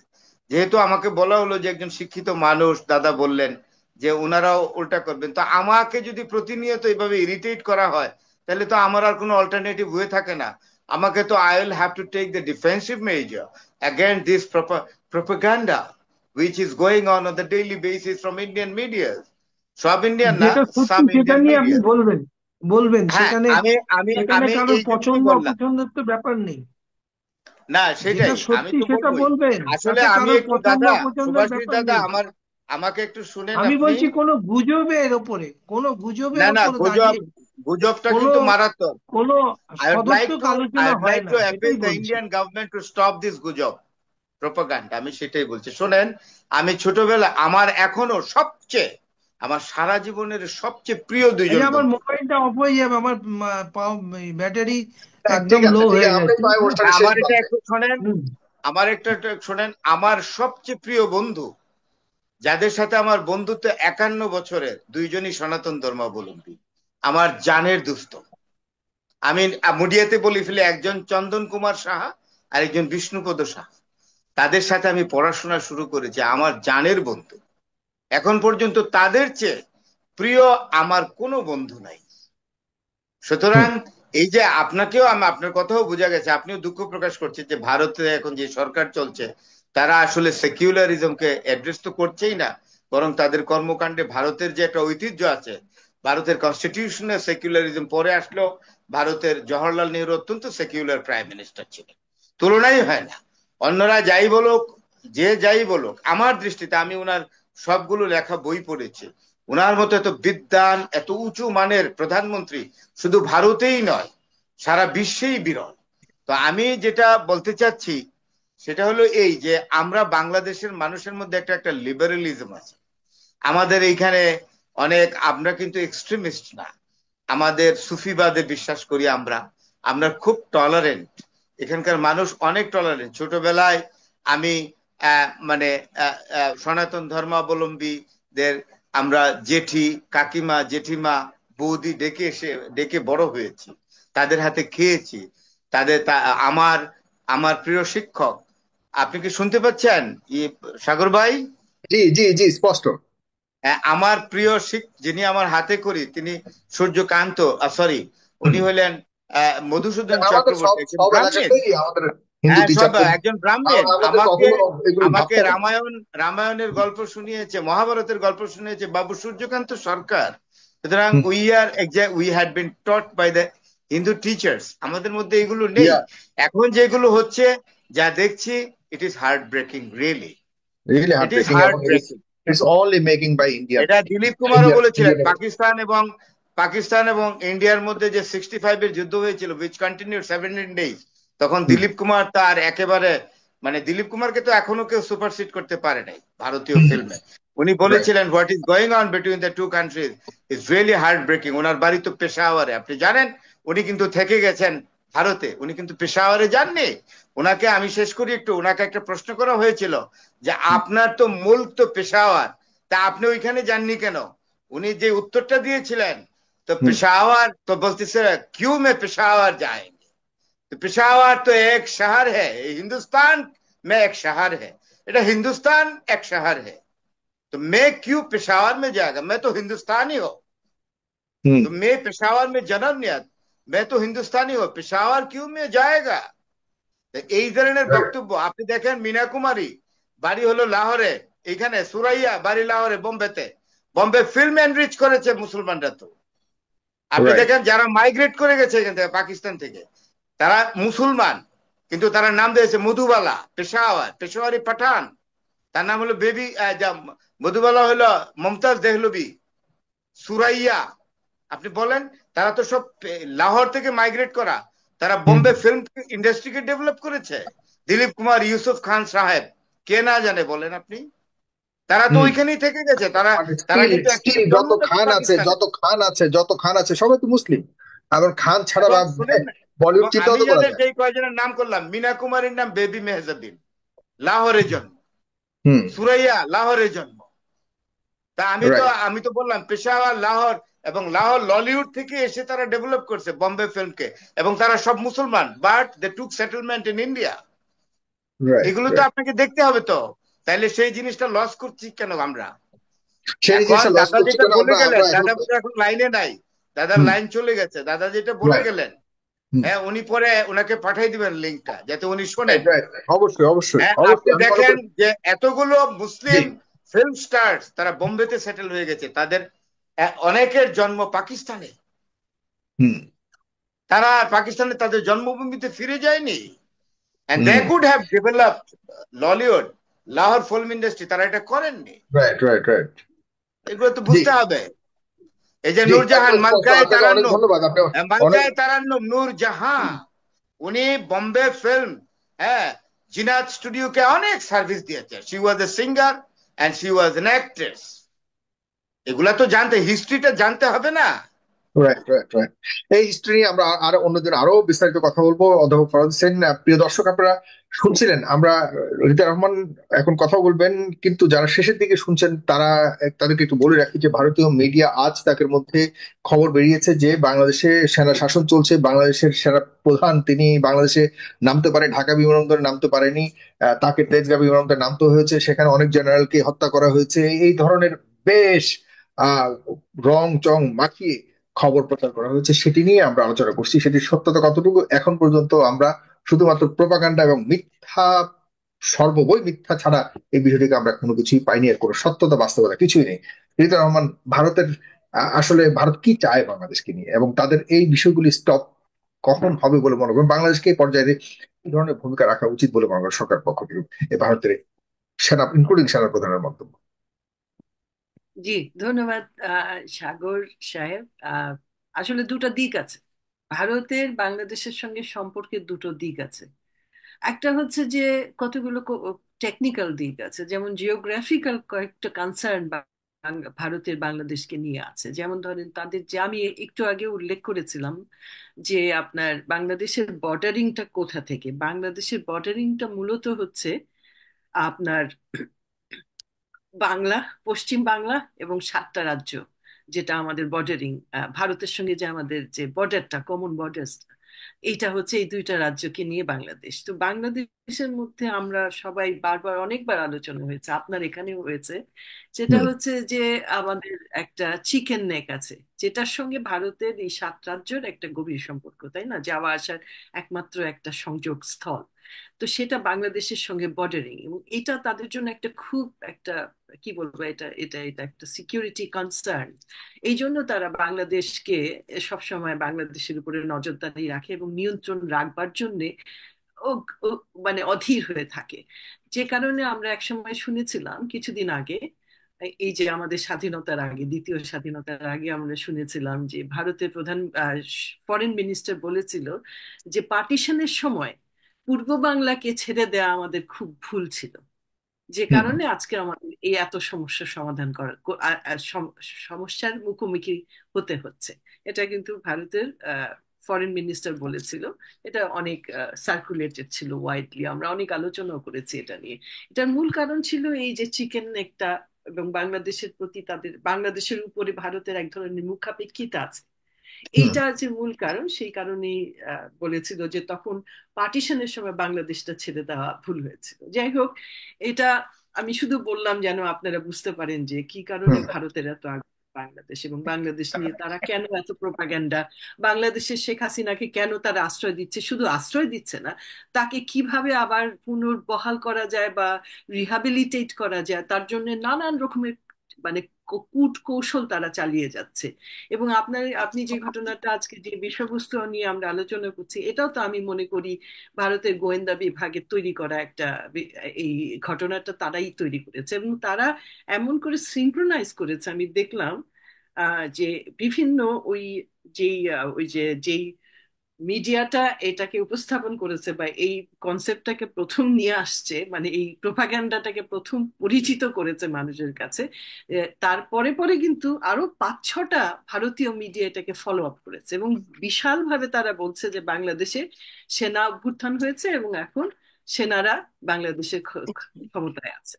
এটা কিন্তু বলছে তারা, এই যে আছে এখনো, আপনি যদি ইউটিউবে ঘাটেন একটু তাহলে পাবেন।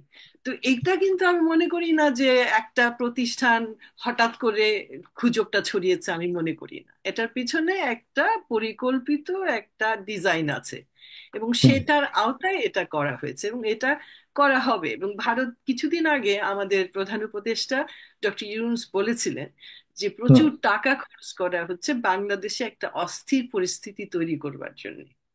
এটা কিন্তু ওনার কিছুদিন আগে পত্রিকাতে এসছে, হ্যাঁ, অনেকগুলো পত্রিকা এসছে, বিবিসিতে উনি নিজে মুখে বলেছেন এবং আমি মনে করি এটা একটা বাস্তব চিত্র। এটা হচ্ছে বাংলাদেশের ভিতরে যেমন হচ্ছে, বাইরেও হচ্ছে এবং ভারত থেকে এটা ইঞ্জিনিয়ার্ড হচ্ছে। এবং ভারত এটা কেন ইঞ্জিনিয়ার করছে? পরিষ্কার কথা যে ভারত শেখ হাসিনাকে আশ্রয় দিয়েছে, নিশ্চয়ই কোনো একটা কারণে আশ্রয় দিয়েছে, এমনি তো ভারত দিবে না, কারণ ভারত অত প্রেম নাই, ভালোবাসা নাই যে শেখ হাসিনাকে বাঁচানোর জন্যই তারা আশ্রয় দিবে, তা তো না। নিশ্চয়ই তাদের কোনো অন্য উদ্দেশ্য আছে, শেখ হাসিনা নিয়ে পরিকল্পনা তারা করতে চায় বা তারা মনে করে শেখ হাসিনাকে দিয়ে হয়তো তারা আরো ভবিষ্যতে হয়তো কিছু করতে পারে। যদিও আমরা আমাদের বাংলাদেশে যে বাস্তব পরিস্থিতি সেখান থেকে বুঝতে পারি এটার কোনো সম্ভাবনা আর নাই, কারণ Sheikh Hasina is a dead horse now. তার যে কোনো, এখন বাংলাদেশের মানুষের কাছে শেখ হাসিনা এত নিগৃহীত যে তার কোনো বাংলাদেশের রাজনীতিতে ফিরে আসবার কোনো সম্ভাবনা এখন পর্যন্ত আমরা দেখতে পাচ্ছি না। এটা মানে আমি আমার অবস্থান থেকে বলছি, আপনারা হয়তো আরো ভালো জানতে পারেন।